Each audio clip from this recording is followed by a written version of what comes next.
He was born without spiritual veins and was treated like trash by his own family. Shen Xiang had no talent for cultivation until everything changes when he encounters two mysterious women, a goddess and a demon. After that, he awakens divine veins, gains absurd techniques, and acquires completely broken alchemy knowledge. Now he refines legendary pills like it's nothing, humiliates arrogant geniuses, and evolves at an insane speed. And the best part? He does all of this while dominating the cultivation world in the most overpowered way possible. And without further delay, let's get into the video because this one is insane. At the Shen family mansion, a young man was training, giving everything he had to achieve the best performance. He was Shen Xiang. Suddenly, another person arrived with two companions, applauding the protagonist and saying that he really was very strong, since he had managed to break the trunk with only a few punches. He was Shen Zhenhua. The other two laughed, saying that was exactly right and that, from the looks of it, the Shen family's hope was in Xiang's hands. The protagonist asked what Zhenhua wanted there.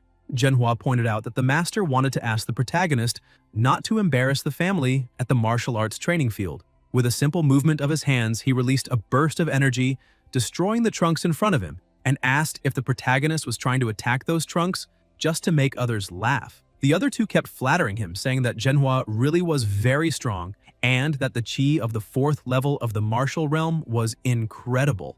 Zhenhua continued saying that apparently the protagonist still had not understood, because even if he gave his all by practicing every day until his hands bled, it would all be useless if he did not have at least one spiritual vein. The other two kept laughing, saying that he should just hide. Xiang began to get irritated, and Zhenhua said that he was trash just like his own father. The protagonist asked if he had the courage to say that again. Zhenhua continued mocking him, asking if he was wrong, because with the strength of the protagonist's father, Shen Tianhu, he could definitely compete for the position of patriarch. But unfortunately, because of the protagonist, he did not even have the qualifications to participate. Besides, he was already old and could only live to feed trash like Xiang, and that was truly pitiful. The protagonist lost control and tried to land a punch, asking if Zhenhua really wanted to start a fight. Zhenhua dodged the punch, but realized that Xiang had managed to make him bleed just by grazing him. He quickly backed away and shouted that now the protagonist had truly enraged him, and because of that, he would pay with his life. Zhenhua advanced and Xiang began analyzing the situation, thinking that he was only at the 4th level of the mortal martial realm and usually relied on chi, since he was truly lazy when it came to practice. But if it was only physical combat, there might actually be a considerable chance of victory. Xiang did not hesitate and also joined the fight. Xiang dodged the attack and Zhenhua became a little confused, asking how that piece of trash could be so agile. The protagonist realized that this was his chance and landed a direct punch to Zhenhua's stomach. The other two were surprised, asking if the protagonist had really defeated the family genius using only physical strength. But Zhenhua began using chi and struck with an extremely powerful blow, causing a huge explosion inside that arena and making the protagonist almost lose consciousness. Zhenhua thought that he had nearly been defeated by that trash and, because of that, needed to show who the true protagonist of the family was.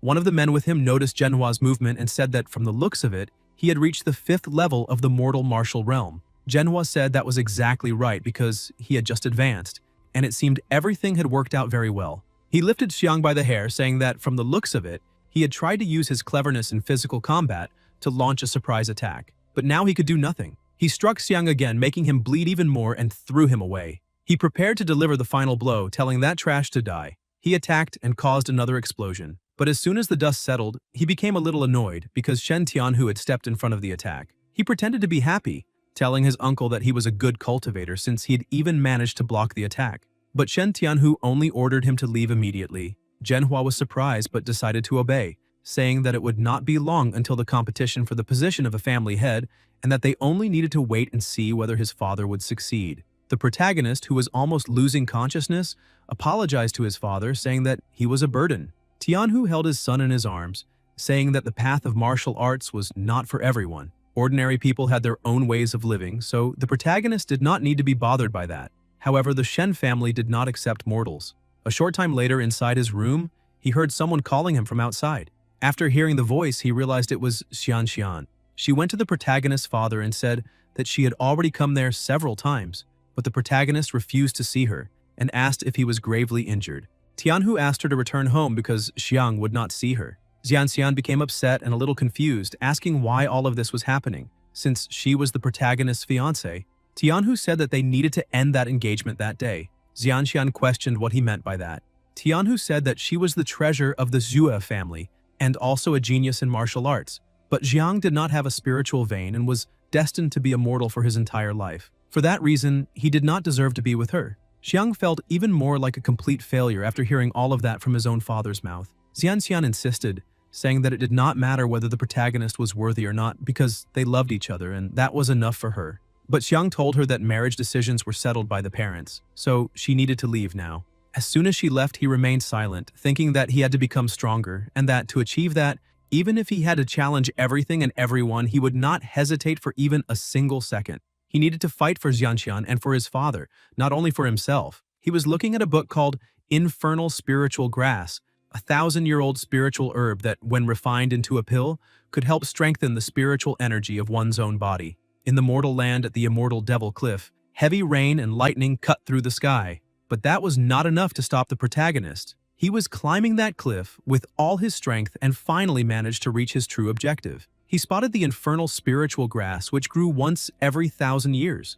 It could only be collected on the Yin day of the Yin month in the Yin year. If he missed that opportunity, he did not know how many more years he would have to wait and suffer. If he could refine it into a pill, even without a spiritual vein, he could advance to the 5th level in an instant. He managed to grab the plant and said that it was time to change his fate. But suddenly, lightning struck the mountain, creating a small landslide. He began to fall, thinking that all his effort had been for nothing, and wondering how he could lose everything like that. He managed to hold onto the side of the cliff, but some rock struck his body, making him fall again. He thought that he needed to endure just a little longer, because he no longer wanted to be trash. Then, afterward, he slowly opened his eyes and was surprised, asking if he had died because there were 2 women in front of him. One of the women smiled and said that if he did not get up immediately, she would leave him to die. The 2 were sitting on a rock and the protagonist stood up, a little confused. He explained the situation, saying his name and that he had been there trying to collect some herbs at the top of the mountain, but it began to collapse, so he fell there. He emphasized that it had not been his intention to offend the 2 of them.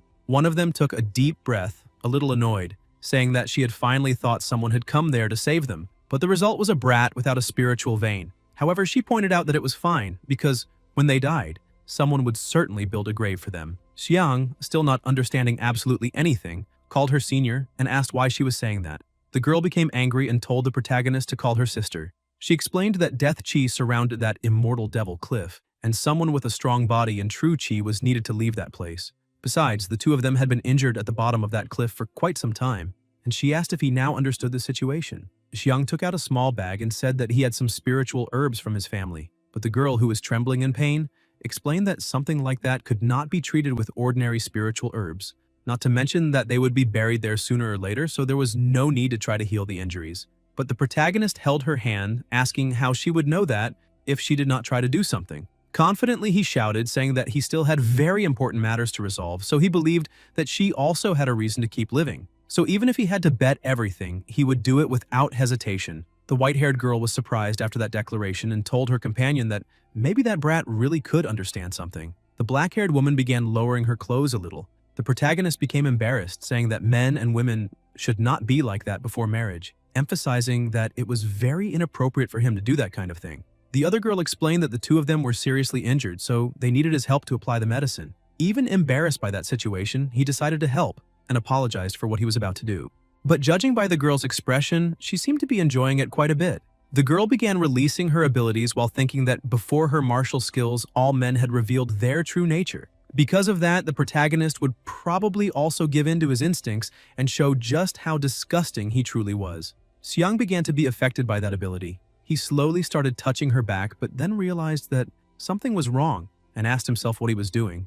After realizing it, he pulled his hand away from her back and knelt down, asking forgiveness for what he had just done, because he felt that he had been losing control because of something, and for that reason, he was truly sorry. The white-haired girl smiled and said that she would tell him the truth. She introduced herself, saying that her name was Su Meiyao, the goddess of the 9th heaven, and that the woman he had been applying medicine to was her senior sister, Bai Yu, the witch of the 9th hell. The protagonist was surprised to see the goddess of the 9th heaven and the witch of the 9th hell. Meiyao laughed and told her sister that maybe that boy really was good. Yu agreed, saying that he had a very strong will and a good personality. Meiyao asked the protagonist to come closer and congratulated him for passing the test. Xiang approached and was surprised to hear that it had only been a test. Meiyao explained that they had been attacked by a personal enemy and had been gravely injured. Now, they were unable to move properly and had even lost their previous strength. Besides, formidable demonic beasts roamed that place, so they needed to leave immediately. Xiang asked what the plan was, because he would help however he could. Yu said that she would gift the protagonist with the extreme yin and extreme yang of the two of them. If he could refine them, he would be able to break through the mortal chi of the immortal devil cliff and escape. Ma Yao pointed out that he should know that, with their personalities, they would not give their veins to someone with a bad character. That was why Yu had used her powers to test him. The protagonist, still surprised by all of that, asked if this really meant that he had passed the test. Yu told him not to get excited so quickly because the fusion and refinement of divine veins was not something ordinary people could endure, and if he could not overcome it, his life would come to a tragic end. For that reason, she wanted to emphasize that he should think about it very carefully since he could refuse.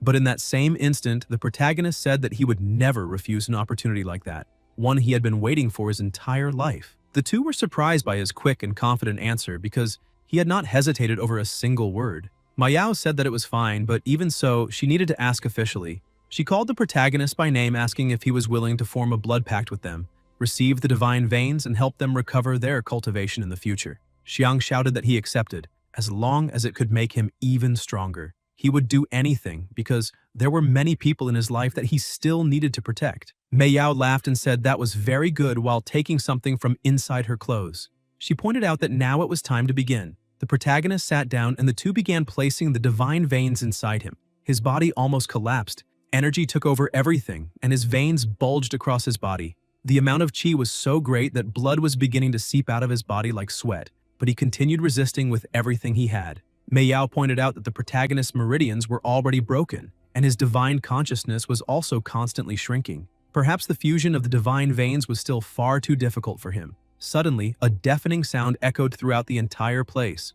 Ma Yao was startled, asking if that was the sound of a demonic beast, and questioned whether the protagonist had touched the infernal spiritual grass.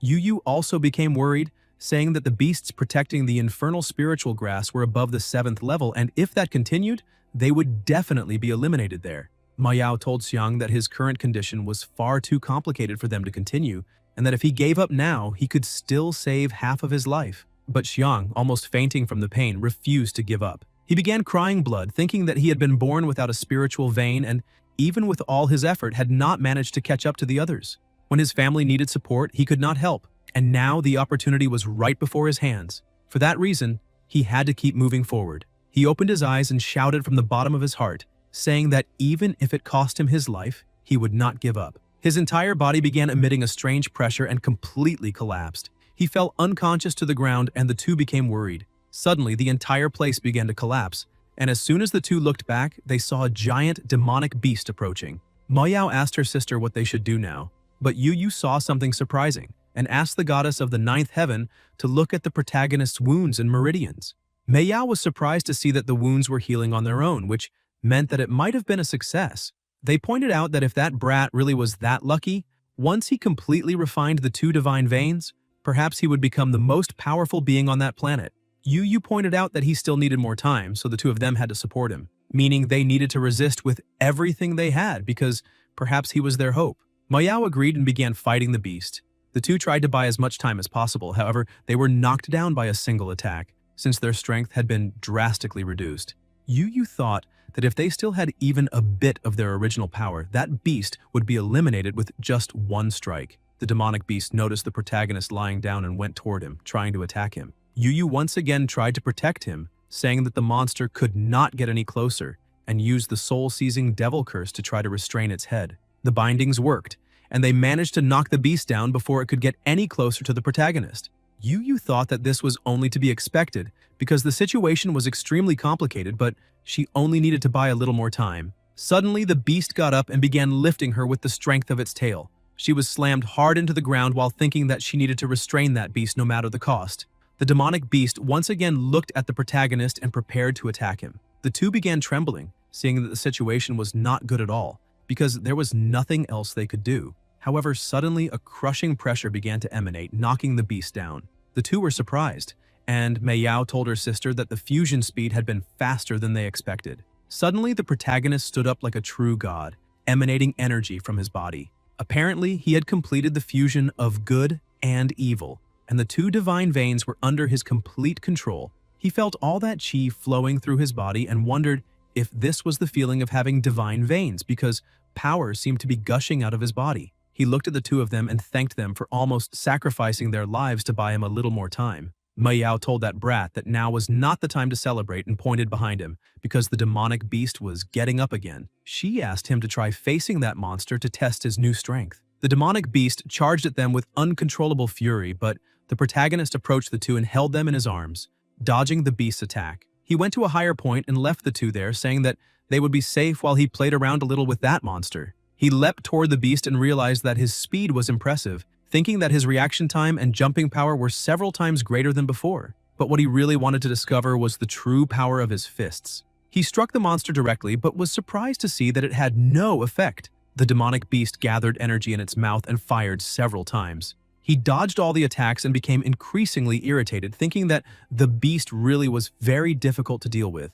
Ma Yao shouted at the protagonist, saying that even a beast could use true qi to attack, and he, like a true idiot, was still using only brute strength. Xiang looked at his hand and saw that it was imbued with qi, becoming surprised, because he had forgotten that he now had more than just brute strength. While dodging the attacks, he shouted, saying that now he could feel an aura flowing rapidly through his meridians and about to explode. Apparently, that was the power of true qi. He attacked again, calling the demonic beast into the fight because now he wanted to fight for real. The demonic beast tried to attack with its energy again, but the protagonist managed to dodge and approached it. He apologized, saying that this time he was even faster, and landed a punch so strong that it sent the beast flying away, causing enormous destruction in the area. He was surprised by the amount of power he currently possessed, and that entire place began to collapse. Ma Yao told the protagonist that he was being far too careless and asked him to come to her, because that place was about to cave in and they needed to get out of there quickly. Xiang jumped over to them and said that he would take them out of there now. Ma Yao extended her hand toward him and said that he needed to drip a drop of blood there, because that would make him recognized as a disciple. She pointed out that it was a storage ring and that he could place the two of them inside it. The divine beast tried to run away to hide from all of that. Ma Yao said that they needed to leave now, before it was too late. The two entered the ring and the protagonist released his strength again, telling his father and Xian to wait for him. A short time later, inside his room, he heated the water and placed it inside the bathtub, telling Ma Yao that the water was already hot, and that if she wanted to take a bath, she could enter the Shen family's bathtub. However, he did not know why they needed to do that inside that room. Ma Yao scolded him, saying that their identities must not be known by others, otherwise he would die. She began taking off her clothes, saying that she could finally take a good bath. The protagonist became embarrassed, asking if he could go out to watch the door, but Ma Yao said no, asking him to stay there. Yu explained that he should just turn around and close his eyes while the two of them enjoyed that bath. The two entered the bathtub and began to relax. Ma Yao remembered that she still had something to give Xiang. He, who was already embarrassed, asked what it was, but she asked him to come closer. With his eyes closed and his face red, he approached, and she asked him to lower his head a little more. With the tips of her fingers, she touched the protagonist's forehead and began transmitting something to him. He was surprised, questioning what that was. Ma Yao explained that it was the cultivation method she practiced, called the divine art of the four symbols, which had been passed through her spiritual consciousness. In addition, her understanding of that cultivation had also been transmitted, so he only needed to practice. She pointed out that according to the cultivation method, he needed to circulate the true qi inside his body to feel it. Xiang sat on the floor and said that he would try to do that immediately. Slowly, he began applying the method and told Ma Yao that he could feel a wildfire inside his body. Ma Yao explained that this was the flame of true qi and that, from the looks of it, he had started very quickly. However, he needed to keep practicing and trying to control all that power perfectly. Yu said that she used to be an alchemist, so he could also try the secret method of alchemy. However, it required extremely great talent, so he should not force himself to learn it. Xiang pointed out that those cultivation and heart methods had been reflected in his mind, and to transmit so much information through divine sense, they had to be at least at the 8th level of the mortal martial realm, or perhaps even above the 9th. Ma Yao began laughing and Xiang asked if he had said something wrong. She explained that he should know that above the mortal martial realm, there was the true martial realm, the extreme state martial realm, and so on. The path of cultivation was much longer than he could imagine. The Chenwu continent, where he lived, was only a drop in the ocean of the martial arts world. Yu pointed out that the enemies they normally faced could easily destroy the strongest man he had ever heard of with a snap of their fingers, so it was impossible to reveal their existence to anyone. including his loved ones. Xiang was shocked, saying that he had thought the 9th level of the mortal martial realm was an incomparable goal. But after hearing what the two of them said, that meant everyone was far too weak. Ma Yao asked him not to worry so much because now he had the yin and yang divine veins. Because of that, he only needed to properly practice alchemy and the divine art of the 4 symbols. If he did it correctly and with all his effort, he would eventually become a god of the martial arts world. Ma Yao stepped out of the bathtub and laughed, saying that she would really like to keep bathing for another 2 hours. Yu warned the protagonist that his foundation was still very weak now, and that, when the time came, she would also teach him demonic cultivation methods. The protagonist became happy and excited, saying that he would improve himself as much as possible and would not disappoint them. Suddenly, someone burst in, shouting the protagonist's name. His father, who was crying, said that he was finally all right. Xiang quickly stored the two of them inside the storage ring. His father hugged him and said that he had heard that he had just returned from the immortal Devil Cliff. He asked if the qi gathered there had caused any adverse effect on his body. Xiang tried to calm his father, saying that he was perfectly fine. Ma Yao asked him not to worry because they had already hidden inside the storage ring and no one could enter there. Tianhu remained worried about his son and held his hand, saying that he wanted to see if he was injured. But as soon as he held the protagonist's hand, he was surprised and asked if he really had a spiritual vein. Xiang laughed and said that the infernal spiritual grass lived up to its reputation as a 1,000-year-old herb, and that the risk had been completely worth it. His father remained excited and began to cry, saying that this was very good to hear. Xiang asked his father to enter the competition for the position of patriarch, because now he was confident that everything would go well. Tianhu celebrated with his son, saying that from the looks of it, this was the will of the heavens, and that this was excellent news. He laughed and said that this time they would allow the entire family to see what kind of father and son pair they were, because they would become the leaders of the family. 1 week later, at the spiritual pill hall, the protagonist was preparing to enter. He thought that, after a week of practice, apparently he could already control the flame of true qi, just as Ma Yao had said. If he wanted to improve his power quickly, he needed to rely on elixirs. However, there was still a big problem. A pei-yuan body pill cost 5,000 large spiritual stones. Not to mention refining pills, he could not even buy a few herbs. Ma Yao asked him to stop being so foolish, because if he could not buy herbs, he just needed to grow them. The protagonist asked if she was making some kind of joke with him, because some herbs took around 3 years to be cultivated. Ma Yao pointed out that this was for ordinary people, because she had her ways of doing that. The protagonist eventually agreed and went to a shop, asking the seller if he had some azure spiritual herb seeds and elemental bloodflower seeds, because if he did, he would like 5 of each. The merchant said that he did and asked him to wait a little, because he would get them right away. Zhenhua appeared again, saying that from the looks of it, the family trash had returned, and asked if he was buying some herbs for his own health. The city governor's daughter, named Hua Yunxin, asked if he was Xiang and pointed out that it was very embarrassing for Zhenhua's family to have an eldest grandson like him. But the protagonist simply ignored the two of them, and Yunxin became angry, asking how trash like him could ignore Zhenhua like that. Zhenhua felt offended and irritated, asking the protagonist if he wanted to be beaten again. But once again, he was ignored. Because of that, he charged forward, but Xiang moved at an impressive speed and dodged the attack. Zhenhua was frightened and asked how he had managed to dodge. Xiang said that Zhenhua trained only his true qi and not his body, so how did he expect to hit anyone with such ridiculous speed? Zhenhua attacked again, saying that this was not the time for him to be proud. Blood began dripping onto the floor. Xiang had caught Zhenhua's attack with only one hand. Zhenhua laughed, saying that the protagonist was very foolish and questioned how he dared to challenge him, because now the bones in his hand must be broken. Xiang looked at Zhenhua and pointed out that he had thought he was only physically weak, but from the looks of it, he was useless even when it came to using true qi. Xiang told Zhenhua to watch carefully how qi should be used. Just by releasing the pressure from his body, a powerful wave swept through the place.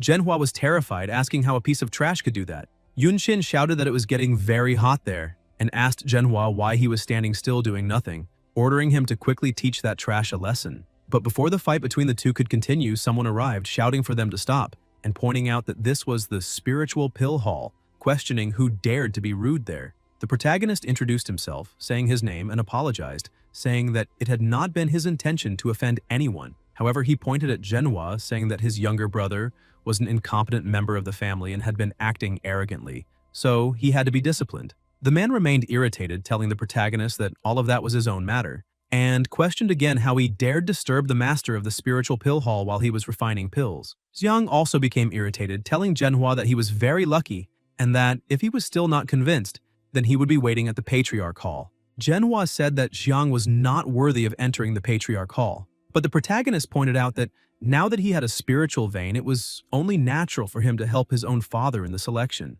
Because of that, Manhwa should pray that he would not be beaten too badly. But Manhwa remained irritated and wondered what kind of pill that piece of trash had taken to become so lucky. However, he thought that the elders had passed down a spirit-level martial skill to him, the Tianyang cleaving axe, and if he could master it before the Patriarch selection, dealing with that trash would be very easy. Manhwa called Yunshin to leave, but she questioned whether he was really going to let the protagonist get away like that. Xiang apologized to the owner of the pill shop, saying that he needed to leave, but the people present were impressed, asking if that young man had really managed to master the true Qi flame at that age. From the looks of it, the Shen family was going to produce a good alchemist. Another person questioned whether they really thought someone could become a good alchemist just by mastering the true Qi flame. Because if that were the case, why would there be so few alchemists in the entire Southern Martial Empire? Besides, there was still a long road ahead, and without a master to guide him on that path, he would not be able to refine a pill in his entire life. Suddenly, another person entered the room, saying that for that boy's age, it was quite rare to cultivate the true Qi flame to that level of purity. The craftsman looked back and asked if his master had seen it too, pointing out that he thought that boy was very talented and asking whether they should recruit him. But the master said that he would not accept him. He was the chief master of the spiritual pill hall. The master told his disciple that he should send a message to all the alchemists in that city, because no one was allowed to teach alchemy to that young man. A short time later in his family courtyard, Xiang was impressed by the result. He told Ma Yao that the dragon saliva technique she had taught him was truly incredible, because he could not believe that he had managed to mature those herbs in only 3 days. Ma Yao spread saliva on another pill and said that dragon saliva was made from the essence of heaven and earth. Because of that, it contained incomparably majestic vitality. However, the protagonist's dragon saliva was still very weak and could currently only affect those miscellaneous herbs. But when his cultivation became pure and solid enough in the future, even 1,000-year-old spiritual trees would have their growth greatly accelerated. She tossed out her dragon saliva and the protagonist was impressed, saying that the dragon saliva condensed by her really was much more efficient. Because of that, he needed to practice even more. She held his face and asked if he would like her to help him improve his breathing technique, because if he begged enough, she could teach him mouth to mouth. The protagonist became embarrassed again, telling her that maybe that was a little inappropriate. Mei Yao became irritated, saying that she was only teasing him a little, so why was he taking it so seriously? He took some herbs and began concentrating his energy, saying that with that amount of herbs, he could finally try making a pill. He asked if alchemy really required them to prepare so much food. Mei Yao, who was eating, said that this was very obvious and pointed out that they needed to prepare plenty of food because they did not know how long it would take. And she questioned whether he really wanted to starve everyone inside there. Yu was delighted by the taste of the food, because she could not even remember how long it had been since she had eaten food from the mortal world. The protagonist held a lotus in his hand, saying that he did not know how long it would take to make that pill, but that did not matter. He released his chi, saying that first he needed to try using his divine sense. He entered the divine realm and was surprised, asking where he was. Suddenly, a monster appeared right in front of him, and he was startled, asking what that was. Ma Yao opened a door in surprise, saying that she could not believe he had managed to enter the divine realm so quickly. This meant that he really was very talented in that. The protagonist, still lost in that situation, asked what the divine realm was. Ma Yao explained that it was her master's unique Tao of alchemy, capable of creating a spatial realm using divine sense. In addition, while he was there, his true Qi flame would improve greatly, and refinement and alchemy would be 10 times more effective than outside. In addition, she also explained that strange beast. It was the transformation of his true Qi fire called Bifeng. After passing the first test, he would be able to learn the refining method to create mortal-level pills. The content of the test changed from person to person, but he needed to figure out how to face it. They left the divine realm, asking him to think about it on his own. Xiang, still not fully understanding all of that, simply decided to face that firebird. Bifeng attacked with a fireball, and the protagonist asked it to wait a little, because he was not ready to begin. But he managed to dodge the attack by a narrow margin and pointed out that this was an alchemy technique. So he could not make a mistake, because if he used his flame, something incredible might happen. The two prepared to attack again with firepower, and their attacks collided with each other. Xiang laughed, saying that from the looks of it, he was right. That test was meant to condense his true Qi flame at the right moment and repel the opponent's attacks. Baifeng began channeling the flames around it and suddenly split into three, beginning to attack the protagonist. But he was not afraid, saying that it was only a matter of 1 against 3 and that he would not have that many problems. However, he was caught off guard. One of the attacks passed through his defense, and he was hit without knowing why his strategy had failed. He tried to analyze the situation a little better and realized that perhaps the size of those birds represented the difference in firepower. Because of that, he needed to use different levels of purity in the true Qi flame to deal with them. Just like in alchemy, the required heat needed to be constantly adjusted. After understanding that, the protagonist became excited and asked the birds to attack again because he wanted to try once more. The three attacked at the same time. He dodged all the attacks and began advancing, but as soon as he managed to get close enough to attack one of the bird disappeared and appeared behind him, landing a direct attack. Xiang became irritated, questioning how that little bird could be so fast. The three began flying in circles, creating a huge vortex of fire. Xiang became trapped in the middle of it and thought that although they had become smaller, the speed and frequency of their attacks had become several times faster. So it would be necessary to distinguish the power of the fire while avoiding the attacks and also perform a counterattack quickly enough. Xiang decided to put his strategies into practice and moved quickly, dodging the attacks. He approached one of the birds, but a huge explosion hit him and threw him back down again. He pointed out that this power was truly incredible and that, from the looks of it, he had underestimated his enemy. But Xiang began to tremble and refused to lose, saying that he wanted to try again. 7 days later, on the day of the patriarch's selection,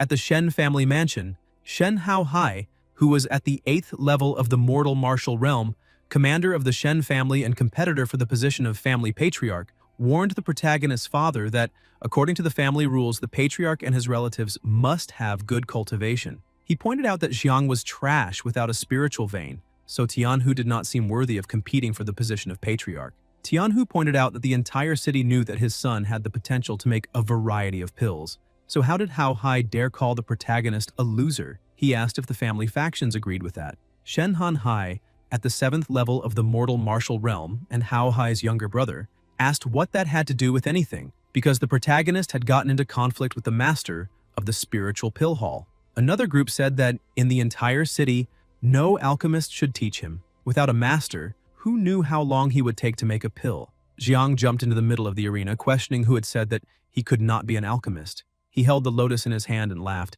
saying that he might not be that talented, but even so, he could still make pills without a master. Han Hai laughed and asked the protagonist if it had really been so hot these past few days that he had fried his own brain, because it took at least 1 year to learn alchemy and he had mastered the true Qi flame only a few days ago. Han Hai continued mocking him and said that he would play with the protagonist there in the arena. However, if the protagonist lost, he would have to give something decent in return. Tianhu took responsibility for that and said that if his son lost, he would withdraw from the competition for the position of patriarch. He looked at the protagonist and thought that if his son was confident in the wager, then he was sure that he had a trump card hidden away. Xiang laughed, thanked his father, and walked over to Han Hai, asking if that was enough. Han Hai laughed and said yes, pointing out that he was happy to have an opponent.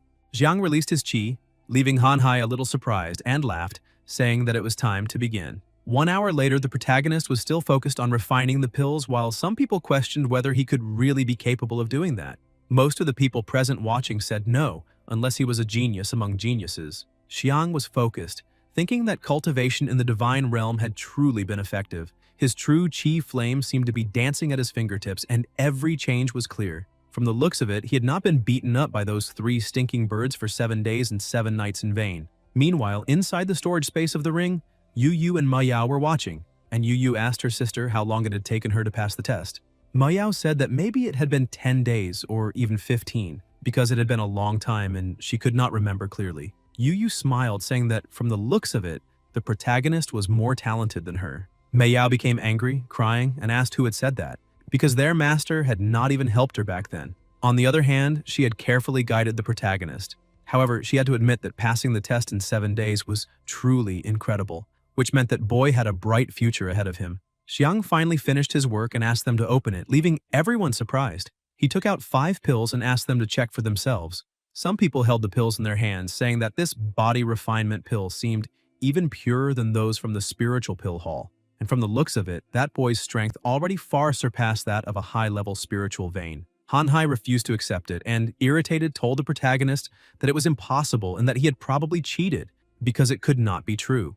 Therefore, those pills could not be body refinement pills. Xiang kept smiling, questioning whether he was really saying that those body pills were not genuine, because he had heard some interesting things from his subordinates recently. He had heard that Han Hai had scarce yang qi and was weak in certain aspects. The protagonist tossed one of his pills, saying that he was worried about his health, so perhaps he could take that pill. Han Hai began trembling with anger, asking Xiang not to go too far with his words.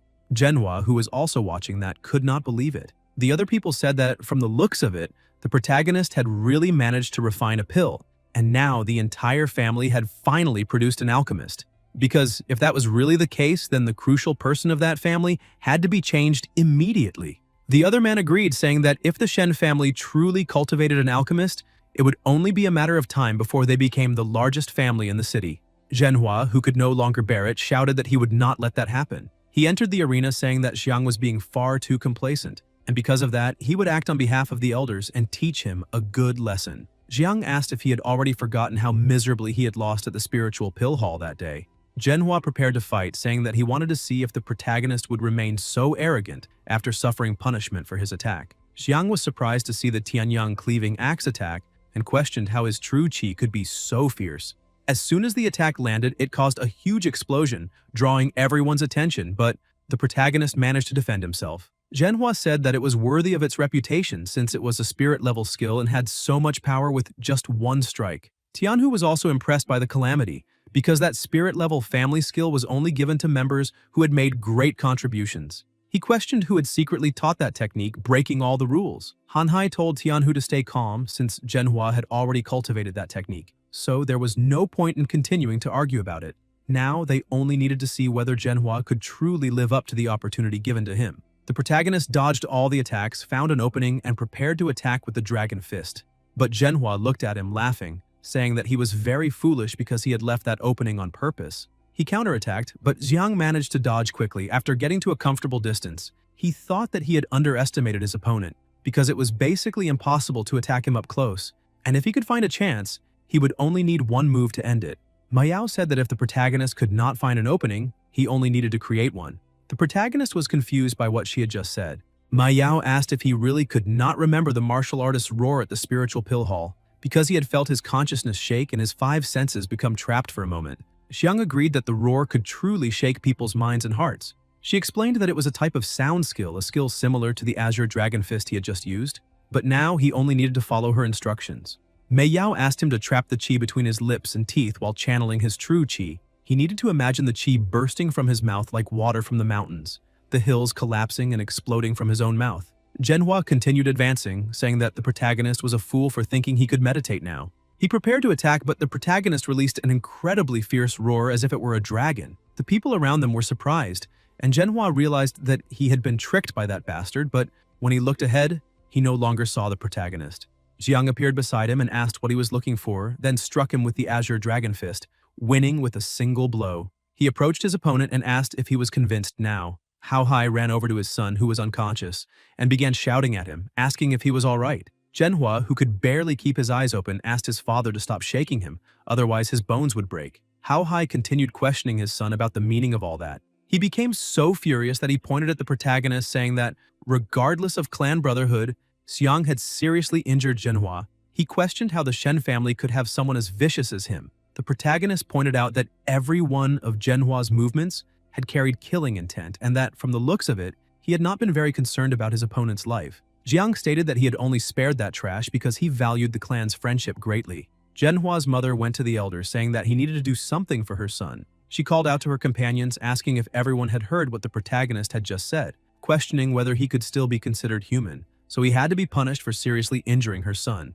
But Tianhu, together with the other half of the clan, said that this was complete nonsense because it was obvious that her son was inferior to others, and he had failed to defeat the protagonist even after secretly cultivating a spirit-level skill. The fight between them began to get uglier and uglier. Suddenly, another person arrived, saying that, from the looks of it, the current Shen family was a complete mess, and questioned how they dared to want to marry the young miss of the Xue family with such qualifications and conduct, because, from the looks of it, they did not seem worthy of such a thing at all. Han Hai asked who that guy was and how he dared to be so rude to the Shen family. The man had something attached to his clothing, and Tianhu asked if he was from the Yao family of Wohu. The man held up his identity token and said that, On behalf of the Yao family, he had come there to send a message to the protagonist. He shouted, saying that he advised the protagonist to break off his engagement with Miss Xue Xianxian as quickly as possible. The protagonist became irritated, asking if it was really the Yao family's dog's turn to judge his engagement with Xianxian. The man threw a sword in front of the protagonist, saying that it was only a reminder and that he should not blame him for being rude if the protagonist insisted. The man pointed out that it was not only the Yao family's request to break off the engagement, but also a notice from the Xue family itself. Because the Xue family believed that only the young master of the Yao family, Tianhua, was a perfect match for Xianxian, and not a loser like the protagonist. The people said that this guy was the genius alchemist of the Yao family. They said that at 16 years old, he had already refined an intermediate mortal grade pill, so it was no wonder the Xue family wanted to renounce the engagement. Xiang questioned that if the Xue family really wanted to renounce the engagement, then why had they not sent someone to say that? The man said that it was all the protagonist's fault because he did not know what their charming and beautiful daughter saw in trash like him, but she was determined not to break off the engagement. Xiang thought that he had already expected that because there was no way she had given up. The protagonist said that in that case he also refused. The man told the protagonist that he would let him take the initiative to renounce the engagement to preserve his prestige, because he would not want to be humiliated. Because if he really did not want to refuse, he only needed to have a competition with their young master with the annulment at stake. When that happened, that ridiculous honors Yang thought he had would be destroyed before the three families. The people became a little worried, wondering whether the protagonist could compete with Tianhua in alchemy. Xiang said that he did not care because he accepted the challenge. In addition, he even let them choose whether it would be in martial arts or alchemy. Hao Hai asked if the protagonist really was an idiot because he had only managed to refine a mortal grade pill in alchemy, while Tianhua's experience surpassed his by at least 10 years. And if he lost, he would not only lose his own honor, the prestige of the entire family would also be ruined. Jiang pointed out that just as Xianxian had never given up on him, he would never give up on her either, and he would win no matter what the circumstances, methods, or rules were.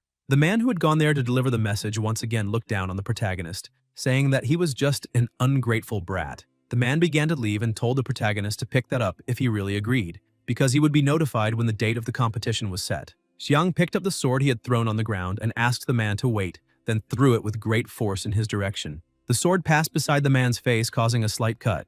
Xiang said that he should take the Yao family's things away so they would not dirty the Shen family courtyard. The man became extremely irritated by that, saying that, from the looks of it, he did not know how to behave, and charged forward saying that today he would eliminate the protagonist in the name of his young master. Xiang felt a tremendous force pushing him backward, but managed to defend against the attack. Tianhu advanced like a lion and forced the messenger to retreat immediately before an overwhelming force.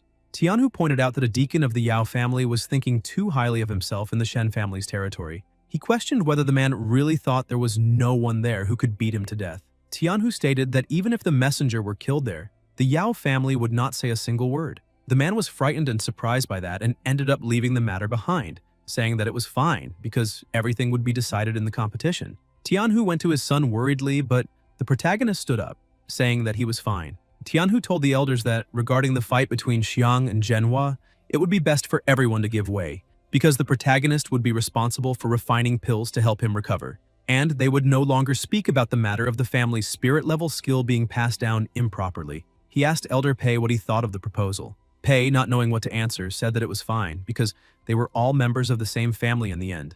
After that, the patriarch selection continued. Xiang also began a special cultivation session in the mountains. Ma Yao had taught him the divine art of the 4 symbols, which contained the 4 true qi of the azure dragon, the white tiger, the vermilion bird, and the black tortoise. He continued practicing and with small movements caused great explosions. He pointed out that during that week, the white tiger qi had begun to take effect, but unfortunately, it was not as smooth and controllable as the azure dragon qi. During that time, his father also made great progress, defeating one competitor after another. And finally, the last day of the patriarch selection arrived. Han Hai warned Tianhu that this was the final battle and that, if by chance he could defeat the two of them, then the position of patriarch would be his.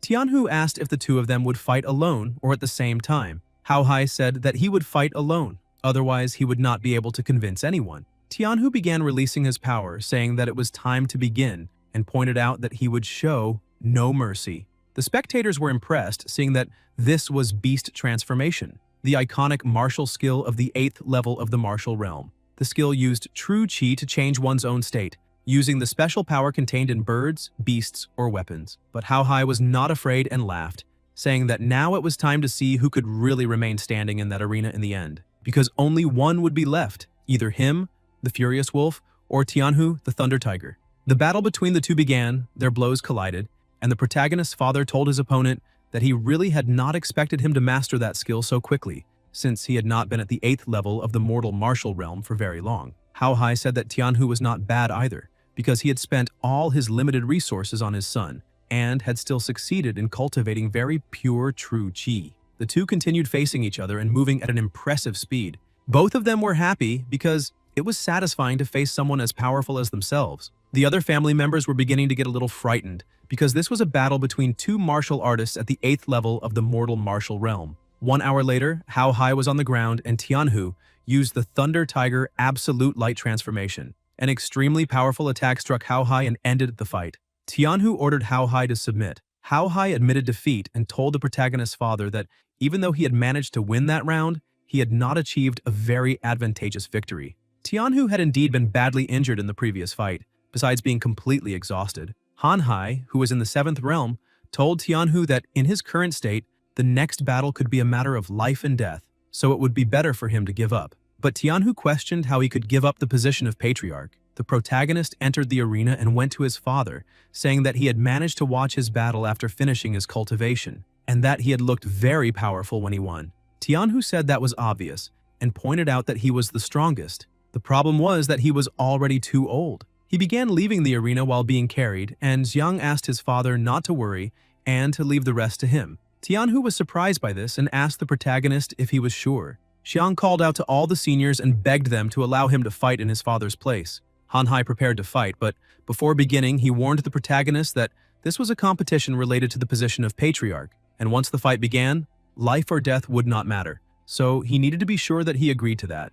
Xiang said that it was fine. Han Hai said that he would let Xiang make the first move and asked him to attack with everything he had. The protagonist advanced furiously, saying that in that case he would not be polite. Xiang thought that after this week of cultivation, he had managed to reach the 5th level of the mortal martial realm, but he still did not know what effect that would have when facing someone at the 7th level. Han Hai was surprised and questioned why Xiang's true chi seemed a little strange. Xiang used the stormy killing fist. The pressure of the blow was extremely strong, and the sound was also deafening. Pei questioned whether he was the same protagonist as before, because the blow he had just launched had the power of the 6th level. Xiang was confused and asked if his blow had worked, but Han Hai had made an ice shield in front of him, saying that someone at the 5th level of the mortal martial realm could truly use true chi in that way. He laughed and said that he had underestimated Xiang. Xiang asked if it really had no effect since it had been a strike using the full power of his Azure Dragon, True Chi. Han Hai began to transform and told the protagonist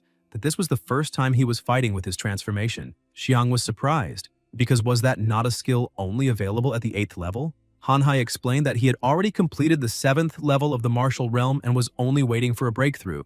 In addition, he had also mastered some beast martial skills, and he questioned whether the protagonist now understood the situation he had entered, because now he knew that he would definitely lose that competition. Han Hai began attacking, but the protagonist moved quickly, dodged all the attacks, and tried once again to use his Azure Dragon Fist. But again, his attack was blocked without causing any effect. Xiang thought that he needed to retreat to gain distance and think of a strategy to attack effectively, but Han Hai appeared in front of him, saying that he was far too slow, and landed a direct blow, sending him flying away with everything. Han Hai pointed out that if the protagonist had at least 10 more years of training, then he might have won that fight. But unfortunately, today he needed to win the position of patriarch. Han Hai attacked again with the 100 Fisher Glacial Stomp. The protagonist did everything he could to try to dodge the attacks. The full force of the Azure Dragon True Chi could not injure him, and there was not much True Chi left. He tried to attack because if he could not dodge forever, then he should not dodge. But Han Hai prepared to finish the fight, saying that he would crush him like an egg striking a rock. He attacked again and caused a small explosion, but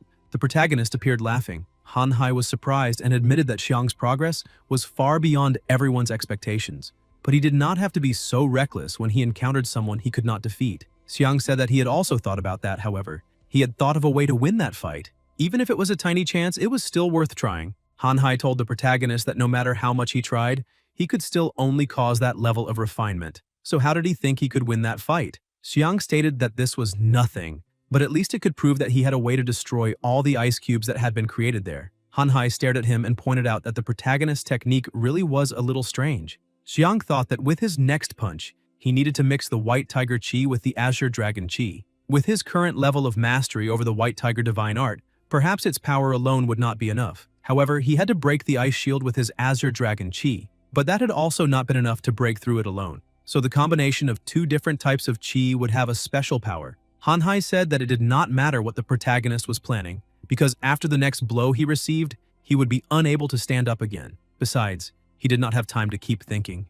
Hanhai created several condensed ice needles and tried to attack the protagonist, but he dodged the attack with his impressive speed. Ma Yao praised her disciple, saying that he had managed to discover the spiritual technique on his own because he used different types of Qi, and because of that he created a turbulent flow of Qi that disrupted the Qi flow of his opponent. Xiang asked what that really meant. Ma Yao began to explain and said that when he used one type of Qi, the ice shield would only be affected by the Qi in one direction. But when he used more than one Qi, they fused to form a turbulent flow, so the direction of the effect on the ice shield also increased. Under the effect of different Qi flows, it became easier to destroy the ice shield. The protagonist said that, in other words, as long as more types of Qi were used at the same time, the greater the effect would be. He prepared himself, saying that he had finally understood.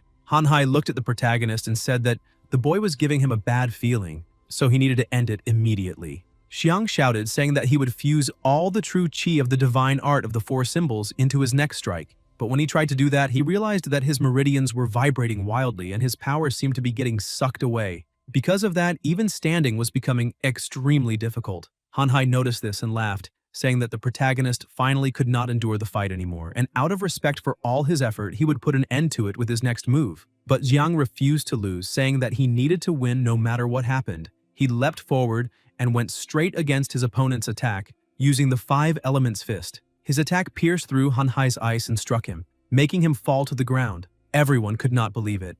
Elder Pei shouted, saying that Xiang was the new winner, so Tianhu would become the head of the family. Everyone began celebrating, saying that the boy had become the hope of the entire family. Tianhu also praised his son, saying that he really was incredible, but the protagonist was at his limit after fusing all 5 elements. He fell to the ground almost fainting and quickly lost consciousness, being taken to his room. Ma Yao said that the boy was very foolish because she did not know whether he had been very brave or a complete idiot. After all, letting true Qi run through all his meridians like that. If the protagonist had been an ordinary person, he would have been crippled if he had not died. But Xiang smiled and asked her if he could really still be considered an ordinary person. Even trembling in pain, he stood up to show that he was fine and alive because he felt that she did not really believe him. Yu, who was irritated by that whole situation, scolded the protagonist, questioning what he had been thinking because he really could have lost his life. Xiang laughed, saying that from the looks of it, Sister Yu also cared a lot about him. She became embarrassed and pointed out that if it were not for the blood contract, no one would care about his life. Suddenly, the protagonist remembered something and ran out, saying that he had almost forgotten. He said that Ma Yao had told him the infernal spiritual grass could help with recovery, and had advised him to cut half of it and put it into medicinal wine. And now it was time to drink it. He offered some to them. Ma Yao was impressed, saying that the infernal spiritual grass was known as a treasure of heaven and earth. 1 cup could restore 10% of the physical strength they had before being injured. The protagonist said that if it was that effective, then he should put the remaining half inside as well. But Yu asked him to keep it and not waste it for nothing, because the infernal spiritual grass was a treasure in the mortal martial world, but had little effect on people of their realm. Mei Yao said that this was true. In addition, she pointed out that the protagonist had to work hard to reach the true martial realm, so he could help her. Xiang said that the once unreachable power of the true martial realm seemed to be getting closer and closer. Yu was once again very irritated, saying that the protagonist was stupid, because that was what those in the mortal martial world thought. She asked if a cultivator of the true martial realm was extremely powerful. Ma Yao pointed out that she had just remembered something. Yu threw the protagonist to the ground, saying that above the true martial realm, there were the extreme state realm and the nirvana tribulation realm, and they were strong enough to even ascend to the martial and mortal world. So if he heard that, he had to stop being a boy with no ambition. She stepped beside him and Xiang became frightened, saying that he knew that and asking her not to be so angry. Mei Yao explained that Yu was drunk because she had just remembered that Yu rarely drank and got drunk with just 1 drop. Xiang said that he would have greatly appreciated receiving that information a little earlier, but Yu Yu was already acting a little differently. Mei Yao explained that cultivators could use true qi to dissipate alcohol. The last time Yu Yu got drunk like that was hundreds of years ago, so no one could remember something from that long ago. Yu Yu began to lose control and with just one movement split the floor and the bed in half. She climbed on top of the protagonist, saying that now she would train him properly because he had to hurry up and improve immediately. They went somewhere else and Yu Yu began her movements, attacking the protagonist several times. The protagonist did everything he could to dodge, but thought that she had a yin constitution, requiring potent yang true qi to resist. Although training with her was complicated, it allowed his vermilion bird qi to advance by leaps and bounds. Yu Yu scolded her young disciple, saying that he was barely keeping up with her speed. She split apart and said that only by blocking that blow could he be considered approved. She attacked with everything she had and caused a huge explosion, sending the protagonist downward. Yu Yu became a little worried, seeing that she had messed up, because she had not held back and had ended up attacking far too hard. She looked down and called out to the protagonist, but Xiang appeared behind her, laughing, saying that had been very close because he had almost fallen from up there. He pointed out that the kick she had given was truly terrifying, and if qi had been added to it, he would not have survived. She looked at him very surprised. Ma Yao asked the protagonist to explain the scarlet bird wings of the scarlet bird divine art because when had he learned all of that? Xiang said that he had ended up learning it unintentionally over the past few days while training with Yu Yu, and that he had been planning to show the two of them someday. Mei Yao told Yu Yu that the protagonist's mind had been there the entire time and questioned why she had not noticed, because her mind was probably unstable. Xiang kept laughing, saying that to receive so much concern from Yu Yu, even if he had fallen off the cliff, it still would have been worth it. She became embarrassed by that, attacked the protagonist with everything she had, and told him to train for another 3 hours. A short time later, outside the city in the middle of the forest, the protagonist was testing his new wings. He pointed out that although those fire wings were convenient, they required extremely high control over qi, as well as a lot of practice and experience. While he was flying over the forest, he noticed noise and movement on the ground. 2 young men were fighting against a group of bandits. The protagonist recognized the flowing cloud sword art, and from the looks of it, those people were from the Asura family. One of the bandits managed to disarm one of the young men and pointed out that he did not care who he was. Suddenly, Xiang appeared and kicked one of the bandits in the face.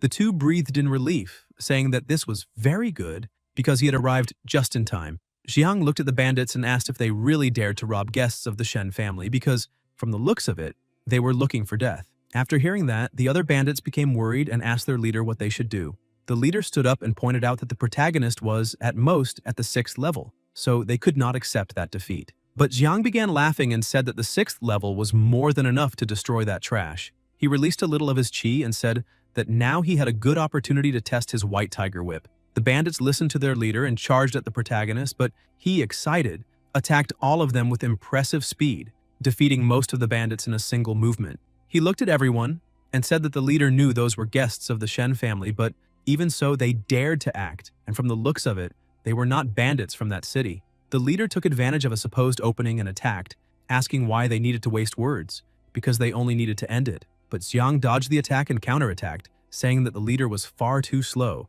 With great pain and wounds all over his body, the leader shouted that he had underestimated that boy and that a prolonged fight was disadvantageous for them, so they needed to retreat immediately. Xiang returned to the ground and watched the bandits run away, while thinking that whenever he saw that situation, he felt those bandits were a little strange. The 2 young men went to the protagonist and thanked him for his help, asking if he was young Master Xiang of the Shen family. They introduced themselves, saying that their names were Xue Ming and Xue Zhiliang. Zhiliang said that his skills were lacking and that he had almost been defeated by those bandits. And if the news spread, it would bring shame to the entire Xue family. The protagonist pointed out that those people were probably not ordinary bandits. Ming became a little confused and asked what he was talking about. The protagonist explained that the leader of those bandits had at least 6th level strength. Because of that, he wanted to ask, in their opinion, how many 6th level bandits they thought existed in the entire southern martial nation, and whether that number would be enough for them to personally go out and rob people. Zhiliang was surprised by that explanation and asked him to explain a little more what he really meant. Xiang said that, unfortunately, he still could not determine that for now, but no matter what happened, he would not let the 2 of them get hurt in the Shen family's territory. He invited the 2 of them to follow him. Ming pointed out that Jianxian's judgment really had been excellent. They pointed out that the protagonist not only possessed extraordinary strength, but was also extremely stronger than that martial artist from the Yao family. Xiang asked if they were talking about Tianhua. Ming said that the protagonist probably did not know, but Tianhua was very short and frail, and when he was little, he was often mistaken for a girl. Jiliang agreed, saying that even so, he still wanted to marry Xianxian because he was just a toad wanting to eat swan meat. Suddenly, a carriage passed in front of them, and they said that just as they spoke of the devil, he appeared. Suddenly, an attack came from inside the carriage and went toward the three of them, but the protagonist held the attack with his hands. The person inside used the same sound skill, questioning who the three of them were, and said that they needed to state their names quickly, otherwise they would no longer be polite. Xiang smiled, said his name and his family, and used the same sound skill to ask who they were and question how they dared to cause trouble inside that city. Tianhua slammed the table, irritated with the protagonist, and pointed out that he knew that carriage belonged to the Yao family, but even so, he dared to provoke them. The two stepped down from the carriage and ordered him to be cut down to the right size. Xiang looked at the two of them and said that, from the looks of it, that was Tianhua. He moved a little closer and said that, from the looks of it, he was young Master Yao, the famous alchemy genius. He apologized for not recognizing him. Tianhua was satisfied and thought that, from the looks of it, that guy also knew how to be humble. But the protagonist began mocking him, saying that it was a pity he was like a fragile willow swaying in the wind and needed a maid to help him out of the carriage. Jiliang and Ming began laughing, mocking the situation even more. Tianhua felt offended and became irritated, questioning what the protagonist meant because, from the looks of it, he was looking for trouble. Xiang pointed out that bullying the weak was not the Shen family style. He called Tianhua Miss and apologized, saying that he had ended up getting confused. Tianhua became so irritated that he charged forward, saying that the protagonist was being far too arrogant. Xiang realized that the movement showed that Tianhua was also at the 6th level. He dodged the attack and prepared to counterattack, questioning whether Tianhua really believed that, with that level of power, it was enough to put him in his place. Because if he wanted, he could watch carefully how to use a chi barrier. Suddenly, from inside the carriage, someone shouted using the sound skill, causing enormous pressure. The protagonist dodged the attack and became irritated, saying that, from the looks of it, the members of that idiotic family only knew how to launch sneak attacks.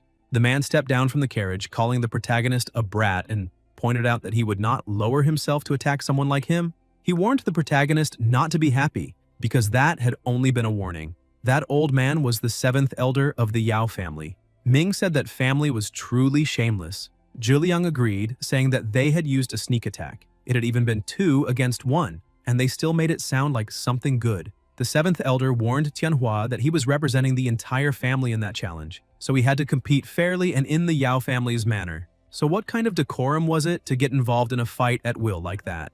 Tianhua apologized to the 7th elder, saying that he was right. In addition, he told the protagonist that the Yao family's challenge letter should already have been delivered to the Shen family mansion. They would settle that on the training grounds. Xiang became irritated at being underestimated and used his sound skill to cause an explosion in the carriage. Tianhua asked the protagonist what he was trying to do. Xiang explained that he also knew that skill, and if the 7th elder was willing to discuss and exchange a few pointers, then naturally he should return the favor. The 7th elder became irritated and shouted at the protagonist, saying that he had better understand what he was doing. But Xiang simply ignored the two of them, saying that in 10 days they would meet again in the Shen family's martial arts arena. As soon as they returned home, the protagonist asked the two of them to go to the main courtyard for the banquet, because he still needed to get ready. The two agreed and said that he had to emerge victorious from the challenge no matter what. Xiang entered his room and said that this time he would settle everything. But Jianxian suddenly opened the door with force, hitting the protagonist in the face. She threw herself onto him and hugged him, saying that it had been a very long time since they had seen each other, and asked if he had missed her. Xiang, surprised, asked what she was doing there. She explained that she had heard about the challenge he was going to face, so she was there to cheer for him. She looked ahead with concentration and told him to wait a moment. Xiang already knew what would come next, and afraid, gently asked what had happened. Jianxian, extremely irritated, looked at him and said that she smelled a woman's perfume. She held him and slowly asked if he was hiding someone from her. The protagonist tried to get around the situation, pretending to cry and asking how that could happen, because recently some clan elders had gone there to visit him, so she was overthinking it. She smiled, a little calmer. Xiang thought that both Yu Yu and Mayao really were elders, so it was not exactly a lie. Xianxian asked the protagonist if he knew about martial arts sects. He questioned whether she was referring to the 8 great sects above the mortal martial realm, because he had heard that the lowest level among them was a master of the 9th mortal martial realm. Jianxian said that an elder from a martial arts sect wanted to meet him. However, he had emphasized that, for that to happen, the protagonist first had to overcome his current obstacle, Because of that, she wanted to confirm whether he could really defeat Tianhua. The protagonist hugged her and said that he promised he would definitely win. Xianxian, smiling, hugged him as well, saying that she already knew that because he was the best.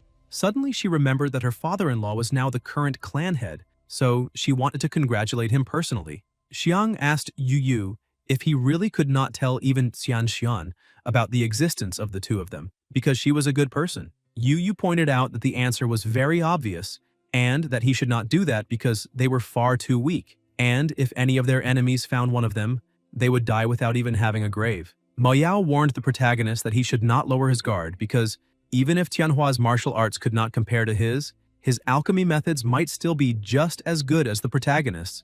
After all, he had already seen that his opponent could form a qi barrier like flames. Xiang ended up agreeing and said that to win, he had to refine his control over the flames even further. Because of that, he could not waste any time. He opened the divine realm and entered once again. Ma Yao did not feel very comfortable with this and warned the protagonist that his body might not be able to withstand the second trial. Xiang pointed out that he had no choice because only this way could he improve quickly. He released his aura and the red bird prepared to attack him. He defended against the first attack and shouted that no matter how difficult that trial was, he would still pass. But as soon as he looked ahead, he was surprised because it was a mountain range formed by Bifeng. Ma Yao said that the second stage was very simple. He needed to destroy that thing, called the Fire Vine of 1,000 Flames. The second stage finally began and the protagonist went all out, but as soon as he landed the first attack, he realized that nothing had happened. He noticed that the temperature was rising drastically and very quickly, so he ran away, saying that he was burning to death, because just touching that mountain made him feel as if his bones were burning. Ma Yao told the protagonist to stop being so foolish and questioned how long he was going to keep hitting it. He told her that he had been attacking that mountain with all his strength for an hour and questioned whether there really was a way to break it. She explained that the entire mountain was covered in Bifeng flames. Because of that, his attacks would not be effective until he got rid of those flames. She pointed out that the 1,000 Flames bath was the source of Bifeng's flames. So what he needed to do was dive into that volcano and absorb as much of the flames as possible with his own body, and only then would he be able to break that mountain. He was still a little confused by that explanation, and she said that the protagonist had felt that blow just now. Just by touching Bifeng's flames, his body had almost collapsed. She began to leave, saying that this was exactly why she had said that the second trial was far too early for him, so he needed to give up. But before she left, the protagonist released all his strength and said that this was only a low-level test.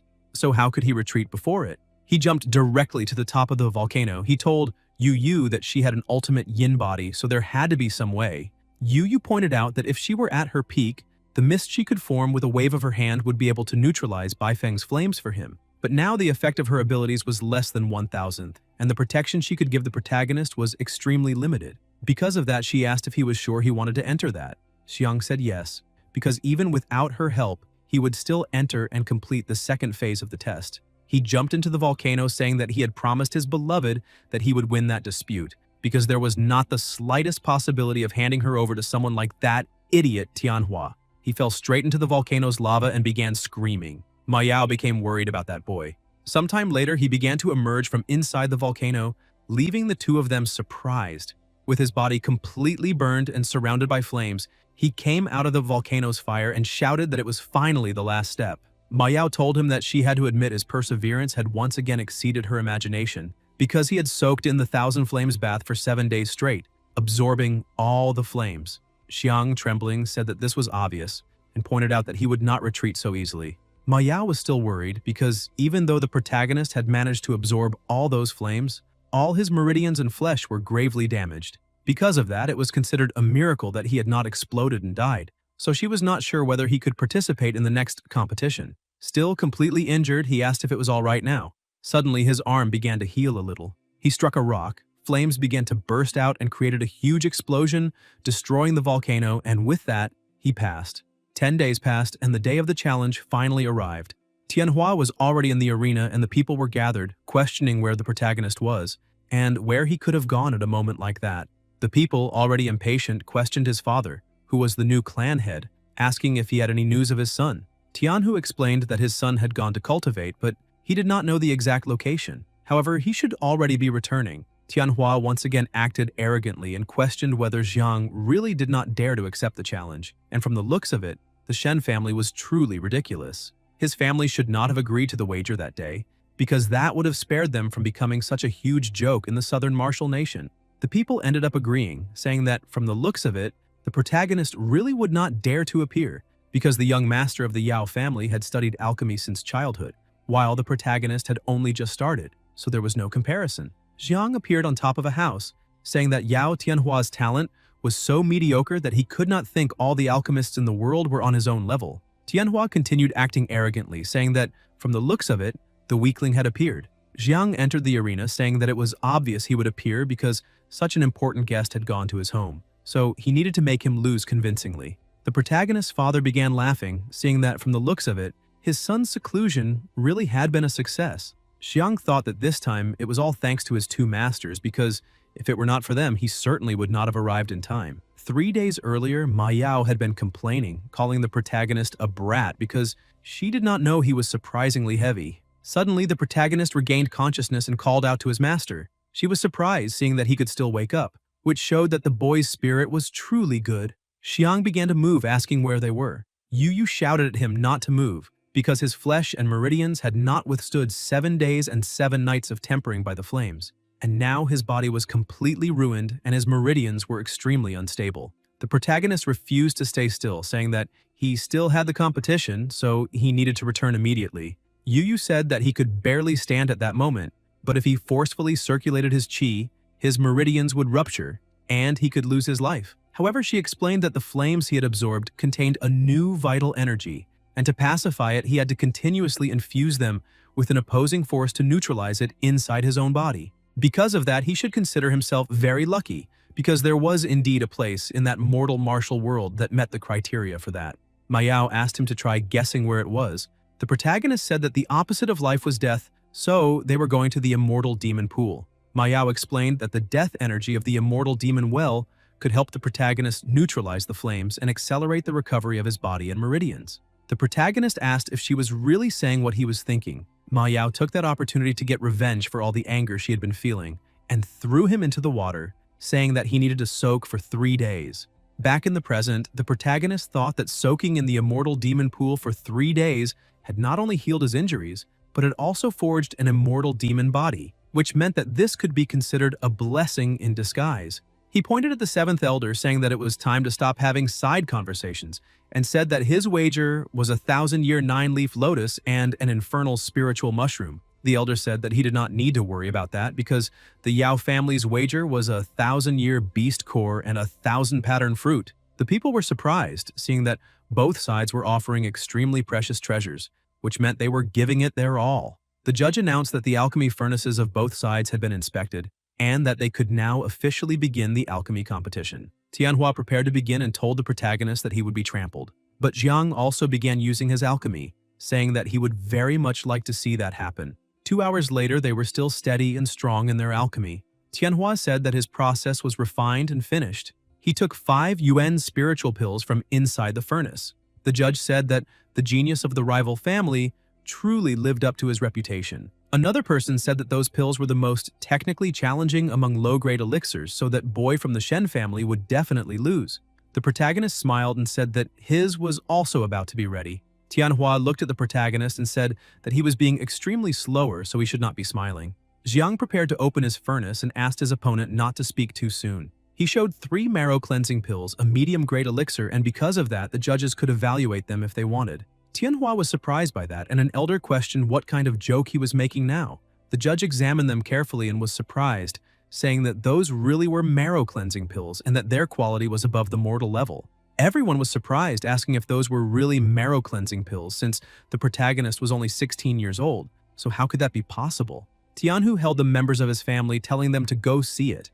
Hanhai looked at the pill and pointed out that he had not known the protagonist had so much power at that age. The protagonist's father kept smiling, saying that, from the looks of it, the result of that competition had already been decided. The elder was extremely furious about that.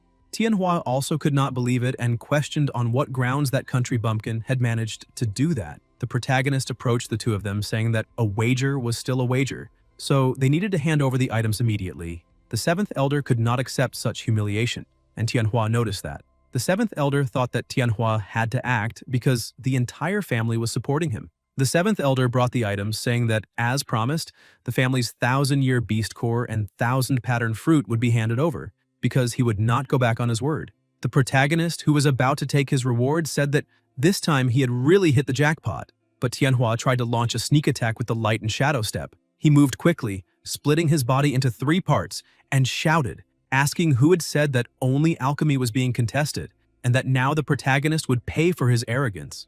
Xiang took a deep breath, thinking that this was already getting very boring. Tianhua warned that it was an honor for anyone to be eliminated by the Yao family's ultimate skill. Xiang moved extremely fast and with impressive ease landed an attack on his opponent's head, asking if he was already tired of playing around. Tianhua asked how that was possible and how his true body had been found. Xiang pointed out that the movement was indeed an ultimate skill of the Yao family, but he became irritated and began releasing his power, creating a terrifying aura. He grabbed Tianhua, saying that he was full of holes and could not even make his true qi flow evenly, so it would be strange if he could not find the true body. Tianhua kept acting arrogantly, calling the protagonist scum, and ordered him to stop immediately. Xiang lifted Tianhua, saying that this time he would completely crush those sneaky thoughts. He used the violent true fire killing fist and sent Tianhua flying away. He fell unconscious to the ground and the people became worried. The elder shouted at the protagonist, saying that he would like to warn him that there was a price to pay for doing something wrong. Xiang simply turned his back, saying that it was that family of idiots who had launched a sneak attack, and now it was still the same family that could not afford to lose. And if they wanted to play dirty, then he would gladly accept whatever price he had to pay. The seventh elder entered the arena, saying that now he would come teach a true lesson to an arrogant brat like him. Hanhai became irritated by that and said that the protagonist could not win, so they needed to enter a relay battle because that family was truly a disgrace. Zhenhua mocked Hanhai, saying that back then, the two of them had also fought a relay battle. Hanhai explained that in the clan head election, Tianhu and Xiang had won fairly, and they had accepted that wholeheartedly. But now the protagonist was the hope of the family, and they needed to do something. Because of that, he offered to enter the arena because they could not let anything happen. But Tianhu asked him not to be so hasty because they could observe first. Xianxian appeared calm and happy, asking them not to worry. They were surprised and asked when she had arrived. Xianxian simply said that her man could easily defeat that trash. The seventh elder tried to attack the protagonist, but he dodged easily and counterattacked. The seventh elder also dodged and told the protagonist that he already knew his palm strikes carried internal force, but that would only be effective if he could land a hit. Xiang became irritated because he had not expected that old man to be so agile, but he needed to deal with him before his qi ran out. Suddenly, he felt something strange inside his stomach and questioned why his dantian felt strange. The seventh elder advanced quickly, saying that the protagonist's left abdomen had been injured by Tianhua, but he was pretending to be fine and enduring it until now. Xiang managed to defend against the first attack, but the old man was prepared and attacked with his other hand. Everyone became worried and asked the clan head to interrupt that match immediately, since Xiang was the hope of the Shen family, and they absolutely could not let anything happen to him. Tianhu noticed that his son's aura was a little strange. Xianxian, who was still very calm, told her father-in-law that she had also noticed it, but unfortunately the opponent's cultivation level was far too low. The seventh elder kept laughing, saying that the protagonist's left abdomen had previously been injured by the shadow of light, and now he had been struck by the burning sun palm. The protagonist said nothing, only stood there, with his body trembling. The seventh elder continued, saying that after the properties of those two injuries combined, the protagonist's meridians would be destroyed by the impact. Xiang continued acting strangely and touched the elder, who was saying that the protagonist would become crippled again. Xiang began to smile and asked if all of that was true, then opened his clothes, asking the old man to look more closely and show where the wound was. The seventh elder was surprised and asked how there could only be the scars of the burning sun palm. Xiang said that if he had not acted a little strange, then how could he have induced his opponent to reveal a weakness? The seventh elder became worried. The protagonist released all of his tiger aura, and the old man shouted for the protagonist to release him immediately. Xiang told the seventh elder that he had just attacked with a palm strike, and according to the rules he himself had created, it should be repaid 100 times stronger. He used his killing fist technique, sinking the seventh elder into the ground. The elder was completely defeated on the ground, and the protagonist asked if he had given up yet because he still owed 33 punches. Xianxian entered the arena and asked the protagonist to stop. With a smile on her face, she threw a pill to the elder, saying that it could help him recover quickly. Xiang was confused and asked what she really was. The elder looked up, and she laughed, saying that it would not be very fun if someone died. She pointed out that after taking that pill, he could recover 5 or 6 tenths in an instant. She approached the protagonist and said that, judging by the time, he should be almost fully recovered, so the protagonist could continue the fight now. The seventh elder stood up, frightened, and Jiang prepared to continue fighting, saying that this was just as expected of his beloved because she truly understood his heart. Jiang went back to beating the seventh elder a little more, and everyone turned their backs, pretending they had not seen anything. While the elder was being carried away on a stretcher, he shouted at the protagonist that both he and his family would not be forgiven by the Yao family. He pointed out that from then on, in every elixir shop owned by the Yao family, no one from the Shen family would be allowed to buy even a single pill. Xiang questioned whether an elder really believed he could monopolize all the elixirs in the southern martial nation. Xianxian kept laughing and held the protagonist's arm, saying that he was completely right, and called him back to his room with her so she could apply medicine to his injuries. As soon as they reached the entrance of the room, the protagonist said that, earlier, she had mentioned wanting to introduce a senior expert to him. Jianxian laughed, saying that this person was right there. Suddenly, an extremely powerful and oppressive aura appeared, and the protagonist became more surprised the closer that person got. But he felt pressured, because his body seemed to be controlled involuntarily, wanting to kneel before her. So who exactly was this person? The woman explained that under her royal authority, anyone below the ninth realm would feel immense pressure and bow down. The protagonist felt as if his internal organs were about to explode, which meant that woman was at least in the ninth realm or above, and even if he used all his strength, he would barely be able to scratch her. The woman came even closer and asked what the protagonist would do. She said that he had two options, either kneel humbly or die tragically with his dignity intact. Xiang remained standing, refusing with all his strength to kneel, because he believed he should not do that, since he only knelt before his parents or his closest relatives. Xianxian tried to interfere, but the woman told her to stay quiet. The protagonist thought that even if she was a powerful martial artist, he had no reason to kneel before her. The woman told Xianxian that she knew very well what she was doing. Xianxian simply agreed and stayed silent. Xiang also began releasing his aura, saying that yin and yang were in harmony, all things were still, spiritual energy coexisted, and the soul of life was undivided. At that moment, the protagonist completely repelled the royal authority, leaving the woman surprised because she had been completely neutralized by that strange qi. A bit of qi went toward her and she deflected it with only one finger, apologizing for hitting the roof of a house. After refusing to kneel, the protagonist sat on the ground, exhausted, and the woman said that it was fine because he had passed. Jiang showed respect, saying that she was probably the expert Xianxian had mentioned earlier, so he would like to know if all that oppressive force had been a trial. The woman was pleased, saying that from the looks of it, the protagonist was quite sharp and had good potential, much stronger than the so-called genius of the Yao family. Xianxian became angry with the woman, saying that she had been scared to death because the woman had said she would not intimidate the protagonist and called the woman master. Jiang shouted in surprise at that. The two entered his room and he hurriedly brought some tea for them. Xianxian explained that she had been a little afraid of distracting the protagonist from the competition, so she had not told him before. She explained that some time ago she had passed an admission test for a martial arts sect, and now that woman was her master, who was there to take her away. The protagonist thought that martial arts sects were a world beyond the normal world. He remembered that earlier the senior had said that within her ability, everyone below the ninth level would be affected by her royal authority. The senior said that his guess was correct and explained that Xianxian was already in the ninth realm of mortal martial arts, and with her talent, following her teachings, she would probably reach the true martial realm within half a year. The protagonist was impressed by that and went to her, saying that he had not expected she was already turning into a transcendent master. Xianxian also became excited, saying that she would become a heroine in the end. Xiang looked at the master and said that Xianxian was truly very lucky to cultivate under her guidance. So he wanted to ask the senior to take very good care of her in the future. The woman told the protagonist that she knew he was thinking that, although the true martial realm seemed distant, with all the potential he had shown, along with the strange qi she could not understand, with practice and focus, it was not impossible for him to reach it. Because of that, if he managed to reach the ninth realm, he would be able to meet his beloved again. Xianxian had previously thought that the person she worried about most was the protagonist himself, but from the looks of it, now even her master had acknowledged him, so there was no need for her to worry.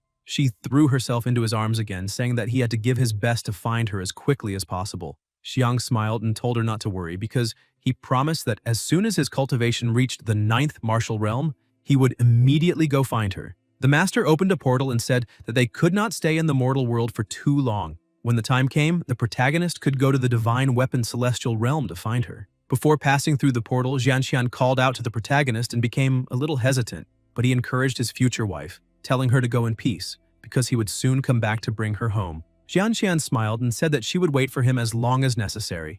As soon as she entered, the portal closed. The protagonist looked at his hands and pointed out that he had not expected the distance between him and her to already be so great, so he needed to work even harder. Sometime later, inside a room, there was some money on the table, and the protagonist told his father that their family could not have only that much family property left. His father explained that, regarding money, there was no problem as long as it was circulating. He pointed out that after the conflict with the Yao family, they had completely cut off all sources of medicinal herbs for the Shen family.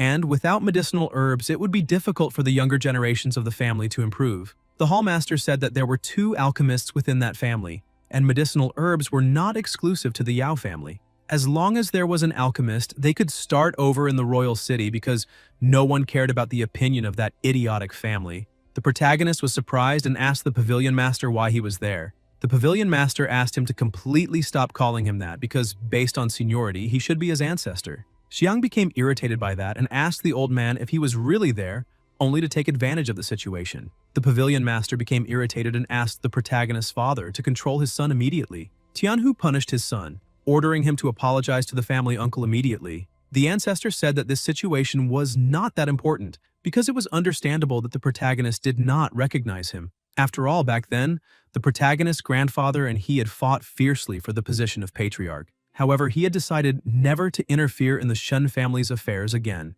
Xiang told the elder that not only had he not cared, he had also forbidden the alchemist from teaching him, which meant that he must still hold a grudge against the Shen family. The pavilion master asked the protagonist to let the past stay in the past, because now the Shen family had a new patriarch, and a talent like the protagonist had appeared among the younger generation. So how could he keep clinging to past grudges?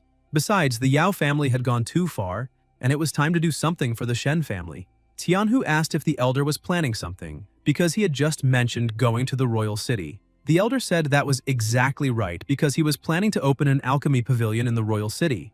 Tianhu became worried and warned his uncle that there were many powerful factions in the royal city, so he and his son would encounter many obstacles when opening the shop. The hallmaster asked him not to worry because his name, Shen Luzong, was somewhat known in the alchemy world of the southern martial nation. In addition, he had also accumulated some connections and resources over the years. He warned the protagonist that he would go to the royal city first to prepare some matters, and he could go after his injuries healed.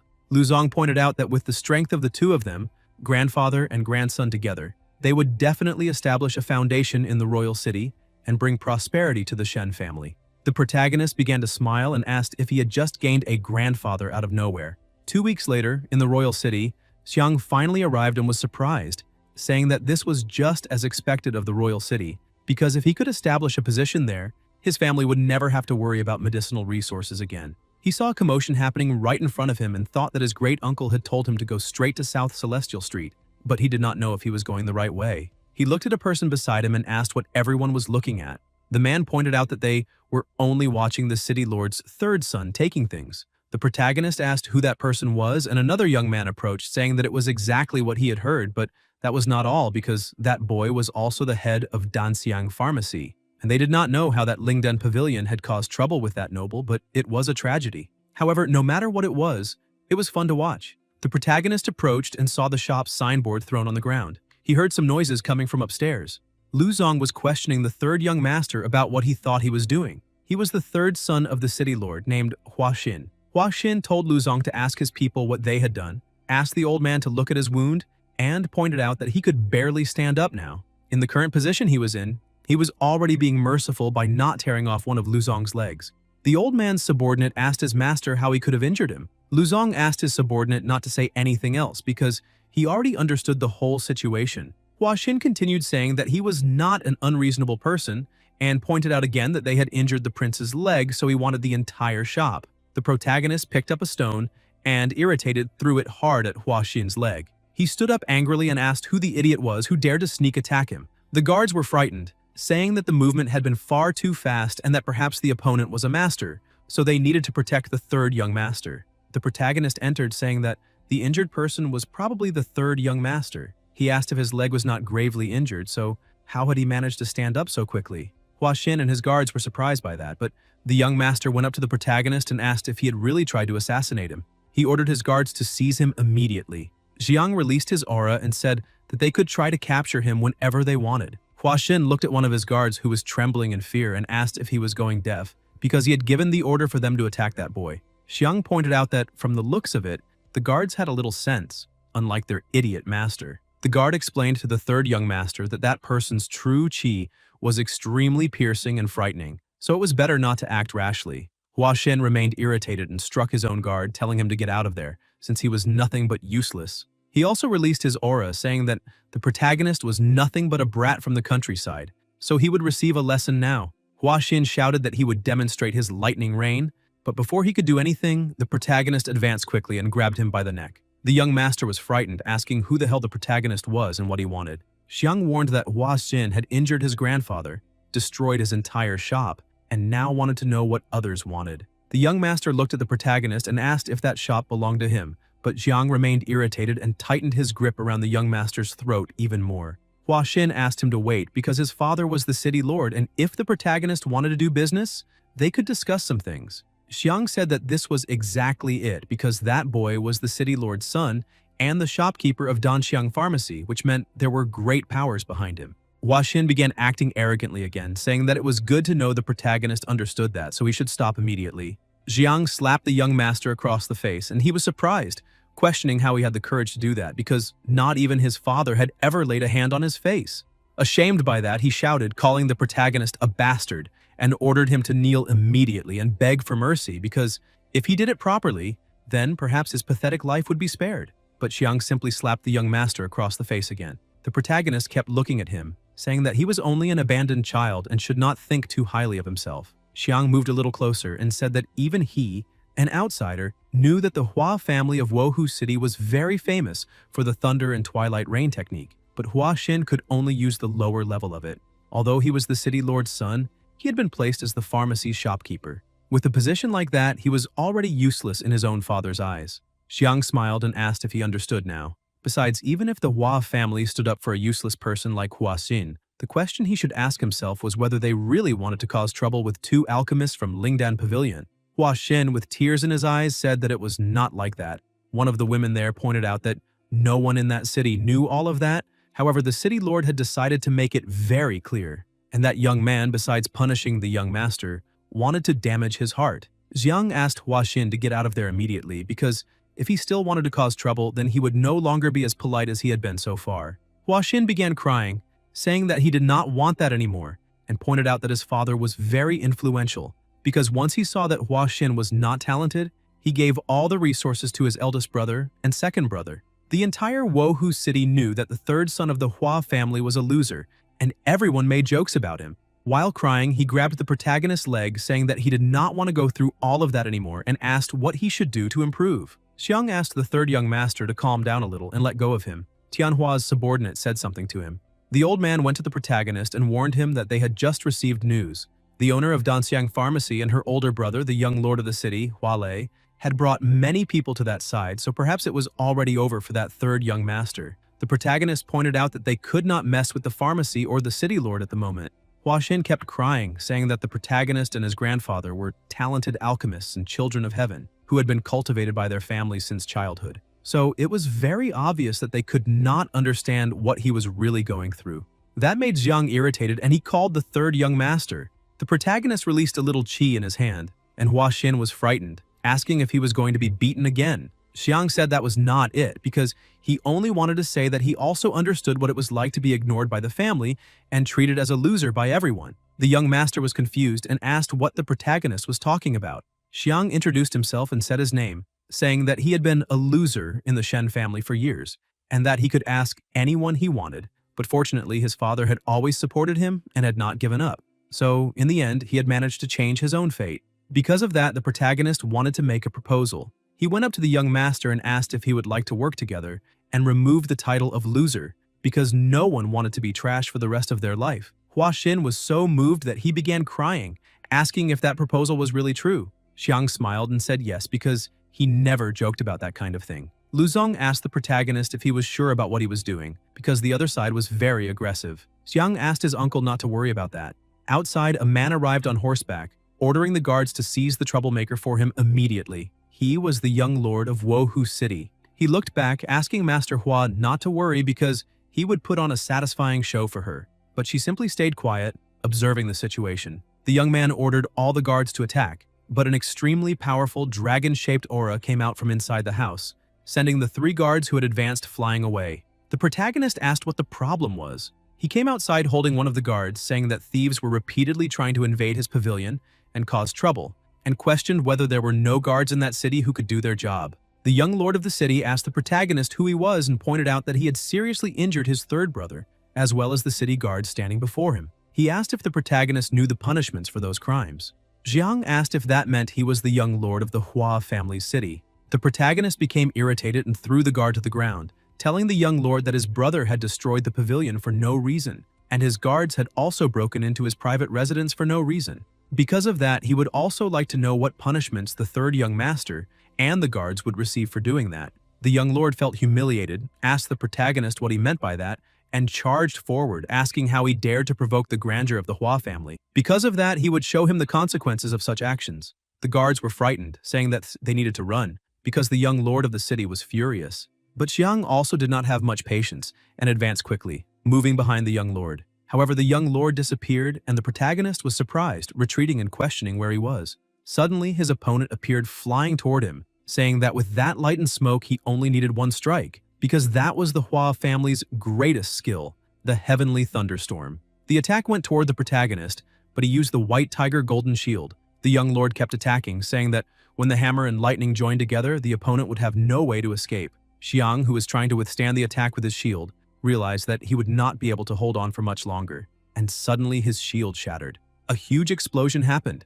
but Yang was still standing as if nothing had happened, leaving the young lord surprised by that. The protagonist looked at his completely damaged clothes and pointed out that the power of the White Tiger Golden Shield was still not enough, and that if he had known that a little earlier, he would not have listened to Mayao. She scolded her disciple, saying that he was nothing but a brat because he himself had said that he wanted to learn everything, so he could not be so greedy. The young lord returned to the ground and told the protagonist that he was very lucky to remain intact after blocking his move. Xiang said that was not quite right and that luck was not what had kept him standing. The young lord told him not to be so conceited because now he would have to suffer a little. However, the protagonist was dodging all the attacks with some ease. He thought that moments earlier he had detected a slight difference between the timing of each lightning strike, but now it was his turn to play. He dodged the last blow and landed a punch, sending the young lord flying away. He became even more furious and shouted at the protagonist that if he dared to face him inside that city, he had better think about the consequences he would face in the future.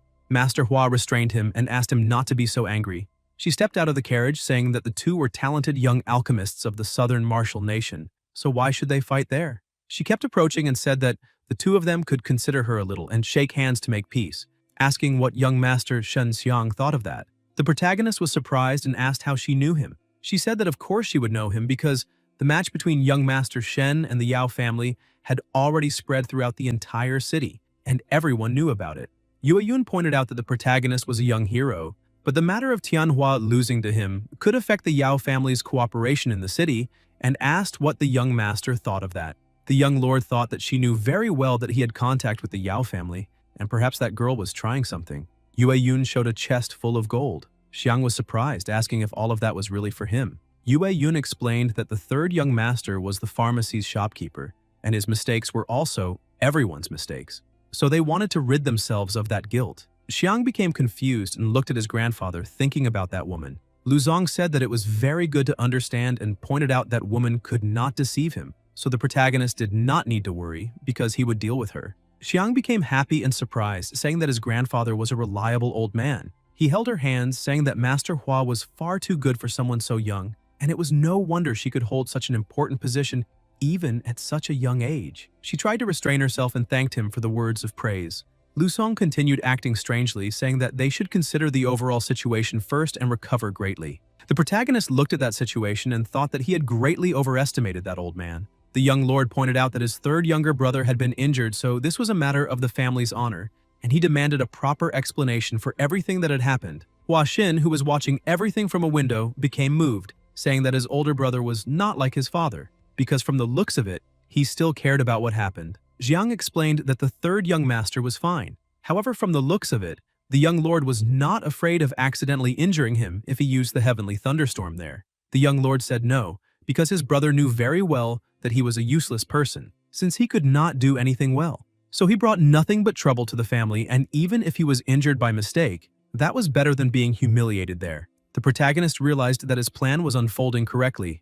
The third young master appeared running, saying that he was very useful. He held the protagonist's hand and, crying, told him that the heavenly pill he had given him really was very good, because besides the trauma he had just suffered, even the damage caused by his defective kidney had been resolved. Xiang smiled and explained that while he was treating the third young master, he had also taken the opportunity to cure some small illnesses. Hua Xin asked one of his guards to inform the Spring Breeze house to prepare the girls because he would reserve the alley that night. He looked at his brother and asked if he would like to join the fun, but the young lord was irritated by that situation. Hua Xin pointed out that if his brother did not want to attend, that was fine because he would enjoy himself alone. The protagonist asked the young lord if he had seen all of that.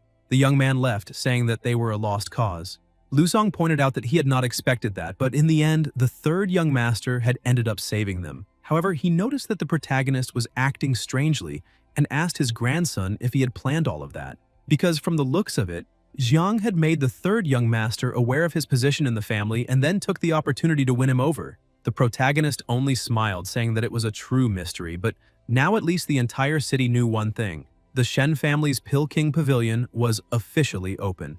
A little farther from the city, in the middle of the mountains, Maya was enjoying that place, because she had not expected such a good place to exist in that mortal world, since spiritual energy was abundant, and her entire body felt much more comfortable. Yu Yu laughed and told her younger sister that she was sure she could not stay in that ring space for very long. Mayao laughed and said that the two of them were in the same boat. The protagonist appeared relieved because the efficiency of cultivating dragon saliva there was truly much greater. The nearby flowers and herbs had been affected by the effect of the dragon saliva, and at that pace he was sure that in 3 months he would be able to have the golden spiritual fruit, which would normally take 1,000 years to mature. Suddenly someone shouted at the protagonist not to pick that and threw an axe. He dodged the attack. A group of people approached, and the leader said that he was the one who had discovered those herbs, so they could not take them. Mayao, bothered by that situation, pointed out that those men had made her lose her appetite, so she ordered the brat to teach them a good lesson. Yu Yu stated that they needed to be gentle with those men, so it would be better to break their skulls and spread their blood all over the ground. Xiang was surprised and asked how that could be gentle.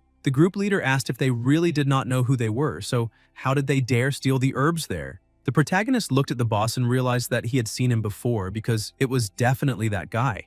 The boss asked if they were not hearing what he was saying. The protagonist also acted quickly and moved behind his opponent, slamming his head into the ground. He said that 2 months ago they were the mountain bandits in Wohu City, so why had they now become herb collectors? The boss became a little confused and asked what the protagonist was talking about. Xiang told the boss that if he really did not want to speak, then he would have to use his White Tiger Thunder Whip. He tied up the boss, struck him with lightning, and then threw him hard into a rock. After receiving the attack, the bandit chief pointed out that now he remembered that Qi was unmistakable and the protagonist was the young master of the Shen family. Xiang, who was already irritated by that situation, began approaching the bandit chief and ordered him to identify himself immediately and say why he had pretended to be a bandit before. The man bowed and said that his name was Wei Dazhuang and that he was only an herb collector of the Wei family, normally responsible for supplying medicinal materials to the Yao family.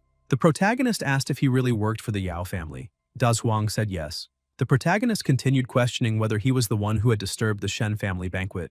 Dazhuang explained that the 7th elder of the Yao family had instructed him to do that. Yu Yu pointed out that she had already expected that because, just from his appearance, that old 7th elder had looked very strange. Xiang said that if that was the case, then he needed to start with Dazhuang because he wanted to settle both new and old grudges. Dazhuang became frightened and begged for mercy, telling the protagonist that he had been forced to do it and that if he was spared, he promised to help the protagonist deal with the Yao family. But Xiang continued imposing all of his authority, and Dazhuang said that Yao Tianhua was on his way to Dongping City. After receiving that information, the protagonist restrained himself a little. He went to the city and a carriage was moving at full speed. The man driving the carriage shouted for the protagonist to get out of the way and questioned whether he did not know that this was the Yao family's carriage. But as soon as Xiang heard that the carriage belonged to that family, he charged forward with everything he had and split the carriage in half, saying that he was looking for Tianhua. The 7th elder felt the true qi and quickly realized that it belonged to the protagonist, asking what he was doing there. Xiang began approaching the two of them, releasing his murderous aura, and asked the elder why he did not ask himself that question.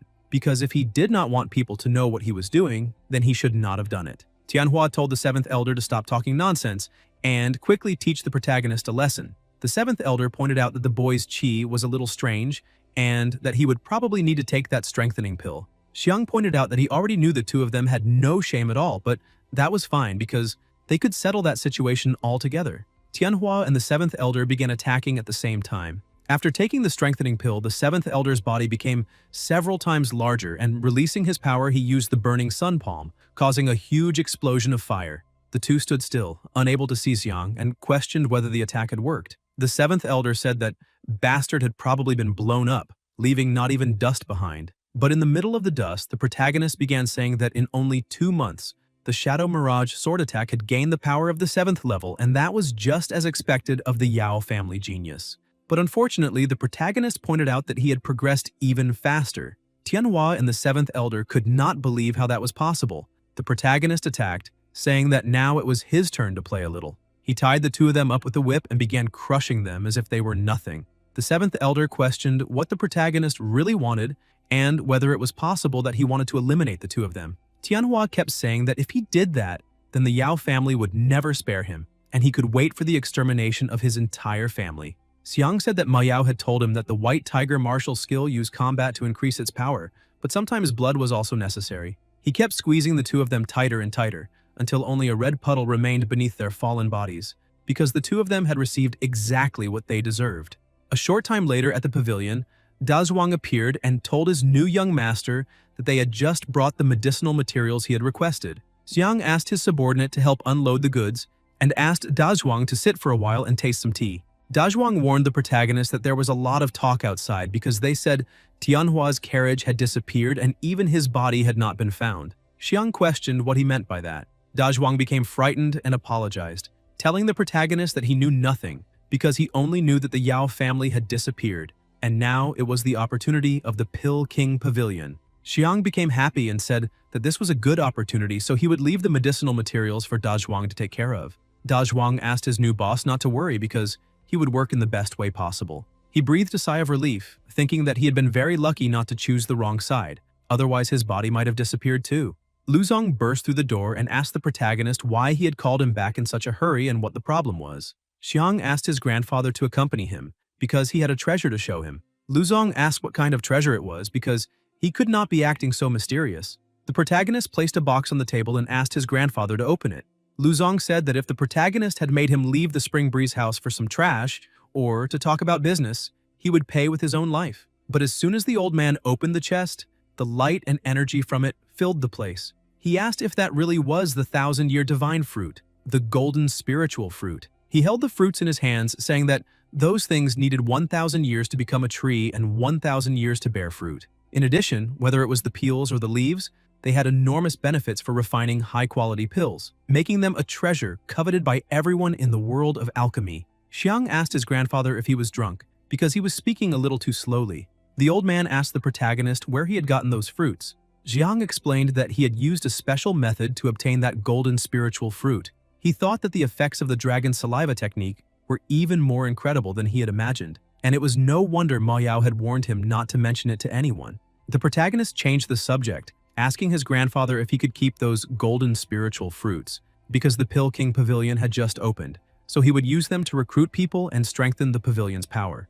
Luzong said that with those things as bait, all the best alchemists of the Southern Martial Empire would probably want to join them. As soon as they began recruiting, several people gathered in front of the pavilion, saying that they would like to take the test, and some of them were even looking for trouble, telling everyone not to cut in line, because if they could not get the job, they could at least smell the golden spiritual fruit, since they only wanted to take a look at something so rare. Luzong looked at the whole situation and told his grandson that now they really did not need to worry about people. But suddenly someone arrived asking who was in charge of that place and ordered everyone else to get out of the way. The man went to the entrance and looked at the sign saying Pill King Pavilion and ordered them to change that name immediately because they did not deserve it. Xiang went outside and irritated asked if that old man had nothing better to do, questioning what the problem was with the name Pill King Pavilion. The man said that he was the Pill King, and both the grandfather and the protagonist became irritated by that situation. The two continued staring at each other.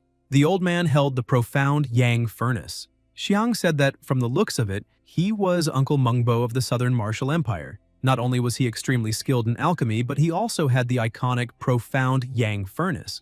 In the hands of ordinary people, it was only a high-quality alchemy furnace, but in reality, it was a dragon-level sacred weapon. Mengbo asked if they were dazzled by it because, now that they knew everything, they could change the sign immediately.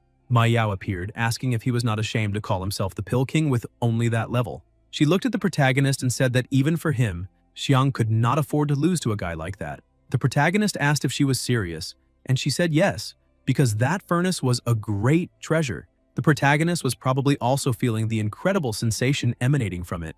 So if he could take it, everything would be great. Xiang understood exactly what he needed to do and said that if that was the case, then they could compete. Mengbo was surprised and questioned whether the protagonist could really compete with him. Xiang said that if he happened to lose, then he would change the sign and the name of the pavilion, in addition to giving him a golden spiritual fruit. But if he won, then Luzong interrupted his grandson and said a few things to him. The protagonist asked his grandfather if he really needed that furnace, because that was an old man who only had one furnace, and if he lost, the poor man would have nothing left. But Mengbo was enchanted by the possibility of obtaining a golden divine fruit. He began laughing, saying that in that case he would bet his own furnace, but that was exactly what the protagonist had wanted from the beginning. Lu Song stepped in and said that, to be fair, the protagonist would use his furnace in that competition, and asked if Mengbo had any problem with that. Mengbo explained that he naturally believed in the reputation of the master of the Pill King Pavilion. However, the protagonist questioned his grandfather about why he should use his furnace. Lu Song took out his furnace for the protagonist, saying that he would know why later. Lu Song's furnace flew into the sky, became several times larger, and fell to the ground. He pointed out that next, the two of them would ignite their true chi flames and place their divine sense into the furnace. Xiang questioned whether this was not just an alchemy competition, so why did they have to make everything so complicated? Lu Song asked his grandson to stop questioning things and just follow orders, because he talked too much. The protagonist simply stayed quiet and did exactly what his grandfather had said. As soon as he began placing the flames inside, he noticed something strange, as if he had gone to another reality and asked what that was. Some monsters appeared flying around him. Lu Song explained that this was how a high-level alchemist competed using alchemy, but the protagonist was still confused because he could not see his grandfather. Lu Song pointed out that they could enter with their divine senses by introducing their flames into the furnace. From now on, that competition was not only about alchemy skills, but also about controlling their flame beasts. Mengbo explained that they were medicinal bats, true chi flame beasts formed from his true chi. Xiang finally understood what was happening, and it was no wonder that place was making him remember the divine realm. Ma Yao appeared and said that, to be a little more precise, that was not the divine realm, but only a poor imitation of her master's alchemy, created through the participation of later generations of alchemists. The principles were the same, so she needed to know if he was still confident. Xiang answered without hesitation that he was, because he had already suffered a lot in a place similar to that. Mengbo said that this was probably the protagonist's first alchemy competition using divine sense, so he could give him a few pointers. First, he needed to drive away those medicinal bats. Xiang laughed and began releasing his flames, saying that actually he did not need to do that, because it was only a matter of defeating the flame beasts. He summoned Bifeng and asked it to lend him a little help. As soon as Bifeng appeared, the pressure around them increased. Mengbo was surprised and asked how much training he had undergone to create such a strong, true chi flame. So he needed to give it his all and created new bats, but Bifeng used fireballs to attack, destroying everything around it. Mengbo created a shield around himself, saying that heaven and earth could not be controlled. He summoned the medicinal bats again and used the purple lightning flash. The attack was truly very powerful, causing both the red bird and the protagonist to suffer damage. Xiang realized that the damage suffered by his beast would be transferred to its owner. In addition, he could not break through Mengbo's defense, and his bird's speed was too slow to damage those medicinal bats. Bifeng continued taking damage and tried to attack desperately. The protagonist also began to feel intense pain throughout his body, thinking that it would probably be very difficult to win if things continued like that. Mengbo pointed out that every clash between the flame beasts would consume and shake his divine sense. However, the most important thing was that it could even damage his alchemy foundation, so he advised the protagonist to give up as quickly as possible. Ma Yao appeared once again and said that, from the looks of it, her disciple was a complete idiot, and questioned whether he had forgotten the first trial he had passed with Bifeng. He asked if she meant separation. Ma Yao scolded him, saying that he always bragged that bigger was better, but she smiled, saying that sometimes smaller was better and enough for the job. because being too big was sometimes not that good. Xiang asked her what he should do if that was really the case. Meiyao explained that he should insert his true qi flame and his divine sense into Bifeng, because she would help him control all of that. Mangbo prepared to attack again, summoning his medicinal bats. He created a cage and used purple lightning contact, saying that he would end that competition immediately because he did not want to see a genius fall because of that. He gave the order for his bats to attack, but Bifeng split into 3 smaller birds, though they were extremely faster, and they began moving while attacking the bats, causing Mangbo to be affected. As soon as he received the injury, he questioned what that was.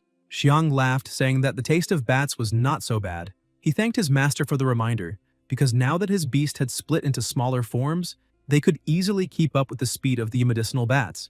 Bifeng split even further, creating several illusions of itself. The protagonist laughed, saying that now it was time to truly begin the competition. The battle between the birds and the bats kept becoming more and more intense. But quickly, the number of birds returned to 3 after the protagonist received a blow, and he realized that, unfortunately, he was also being affected. However, he realized that his opponent was in the same situation as him. Mangbo pointed out that he still had 5 medicinal bats. Xiang said that the attributes of his beast should be similar to the true qi of the vermilion bird, so perhaps he could try a trick. He released even more qi using the vermilion bird technique. The birds also increased the amount of energy they had in their bodies, creating several flames around them. The protagonist used infernal wind because now it was time to decide the winner with a single strike. Mangbo agreed, saying that this was the idea, and used the purple lightning bamboo split. The two collided their attacks. The force of the attacks was so strong that it burst out of that place, causing a huge explosion. Xiang received a heavy blow, and the people watching questioned what the problem was and whether the protagonist had really lost. Other people said that this was normal because his opponent was the Pill King. Mangbo returned to the normal world and said that, unfortunately, he had been affected by the final blow and had failed to refine the Qi Aura pill. The people questioned what had happened to Xiang. Other young people answered that there was no need to say it because he had also failed to refine them. The protagonist also returned to his normal consciousness and laughed, thanking everyone for waiting because he had managed to finish the work. As soon as he showed the pills, everyone was impressed, saying that the aura emitted by those pills contained no impurities. And that technique could probably only be found in the heavens. So how had he managed to make that? Xiang asked Mangbo if that also counted as a victory. Mangbo laughed, saying that the new generation was truly leading the old. He was convinced that he had truly lost the competition. And, according to the agreement, the furnace now fully belonged to the protagonist. Xiang questioned whether he was really willing to give up that treasure for real, because that was an admirable attitude. Mangbo pointed out that, over the years, he had relied too much on that furnace and neglected the basic path of alchemy. So now the furnace had an even better owner. Xiang bowed and said that he needed to make a request. He would like his senior opponent to join the Pill King Pavilion, taking the position of chief alchemist of the pavilion. Mangbo was surprised by the request, and the protagonist continued saying that the golden spiritual fruit was a symbol of the gratitude he felt for the match. Luzong pointed out that if Mangbo was truly willing to join the Pill King Pavilion, it would really be worthy of that name. Mangbo agreed and thanked them for all the kindness they had shown. The people were impressed to see that the Pill King had actually joined the pavilion. Because of that, everyone became even more excited, calling the protagonist Young Master and saying that they also wanted to join the Pill King Pavilion, even if only as workers. Xiang introduced Mangbo as the chief alchemist and pointed out that he would be the person responsible for handling matters related to recruitment. Mangbo was very happy with his new position, and especially because he could work with what he loved, surrounded by talented people. Luzong praised his grandson, saying that, from the looks of it, he had truly made an excellent choice. Xiang told his grandfather that only children made choices, and he wanted both the person and the furnace, and from the looks of it, he had succeeded. Suddenly, one of the protagonist's subordinates went to him, saying that a carriage from Danxiang Pharmacy was outside, and that they said the owner had invited him. Xiang thought that the owner was probably Hua Yueyun. At the pharmacy, she was taking a bath, saying that no man could escape her grasp, not even Xiang. 1 week later, Ma Yao was saying that the supporter behind Yueyun's Danxiang Pharmacy might be the Danxiang Taoyuan sect, one of the 8 great sects. The protagonist said that the 8 great sects were the most prestigious martial arts sects on the Chenwu continent. Each faction had countless top resources and cultivators, and it could be said that every cultivator in the mortal martial realm dreamed of joining them. So the alchemy of Danxiang Taoyuan must also be very powerful. Ma Yao said that she would teach him alchemy, but even if he wanted to go, he had to go to the extreme martial sect, the strongest sect among the 8 great sects. Xiang noticed that she was acting a little strange and went to her, asking if she was in a bad mood. She pointed at him, saying that it was because of his treasure because it was red and very hot, to the point that it tortured her yin body. Xiang held the young furnace and questioned whether it really was that influential. The size of that furnace could be changed, and after dripping blood on it, the person would be recognized as its master. Ma Yao continued acting strangely and hugged Yu Yu, saying that she could release yin qi to resist a little, so she was the one who was hurt the most, because one was hot and the other was cold. The protagonist became a little embarrassed and apologized, saying that this probably really was very difficult for her. Ma Yao smiled at him, saying that he probably still did not know how to tease her. She placed her foot on his chest and Xiang began shouting that it hurt a little. She stopped and remembered something, pointing out that he needed to keep in mind that among the 8 great sects, he had to go to the martial sect. Because of that, she needed to warn him not to be seduced by that woman. He should not look at what he should not look at, nor think about things he should not think about. Xiang was frightened by her attitude and the serious tone in her voice, and asked her not to worry because he promised that he would behave very well. However, as soon as he arrived at the pharmacy, he was impressed and asked if that was actually real. They were perfect and round. He was so impressed that he asked if there was some kind of special medicine in the Danxiang Taoyuan sect. Ma Yao scolded him, saying that she had just told him not to be seduced by that woman. The protagonist apologized, saying that he should think about alchemy, but she kept complaining. Yue Yun came a little closer and, with a sweet voice, said that if the young master was so interested, then he could feel them with his own hands. She asked him to come a little closer and touch them to see what they were like. Xiang tried to restrain himself and closed his eyes, thinking that he could not fall into that woman's trap. Yue Yun asked if he understood what she had just said. He said yes, because she wanted to trick him into joining the Danxiang Taoyuan sect, so if he became an inner disciple, he could also obtain rewards. Yue Yun pretended not to understand and questioned why he was calling it tricks, because that was something good for both sides. The protagonist pointed out that, unfortunately for her, he had already decided to enter the martial sect. Yue Yun was surprised by that and said that this was the most powerful sect, but also the most difficult to enter among the 8 sects. She questioned whether he really wanted to go because she had obviously made the path easier for him, and if he became a true disciple, she could become the mother of his child. She pointed out that she knew very well that she could not be the main wife like Miss Xue Xianxian, but she would be satisfied with being the second wife, and believed that Miss Xianxian would not object to that.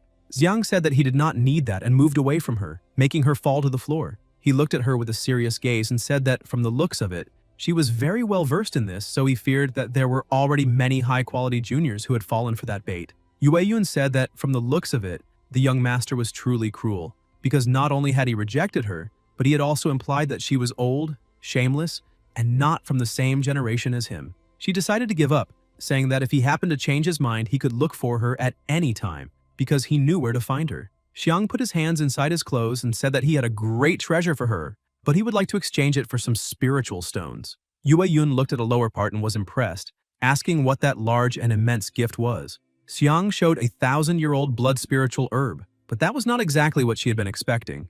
Guys, if you enjoyed the video, leave a like, comment, and subscribe to the channel so you don't miss new content. Thank you.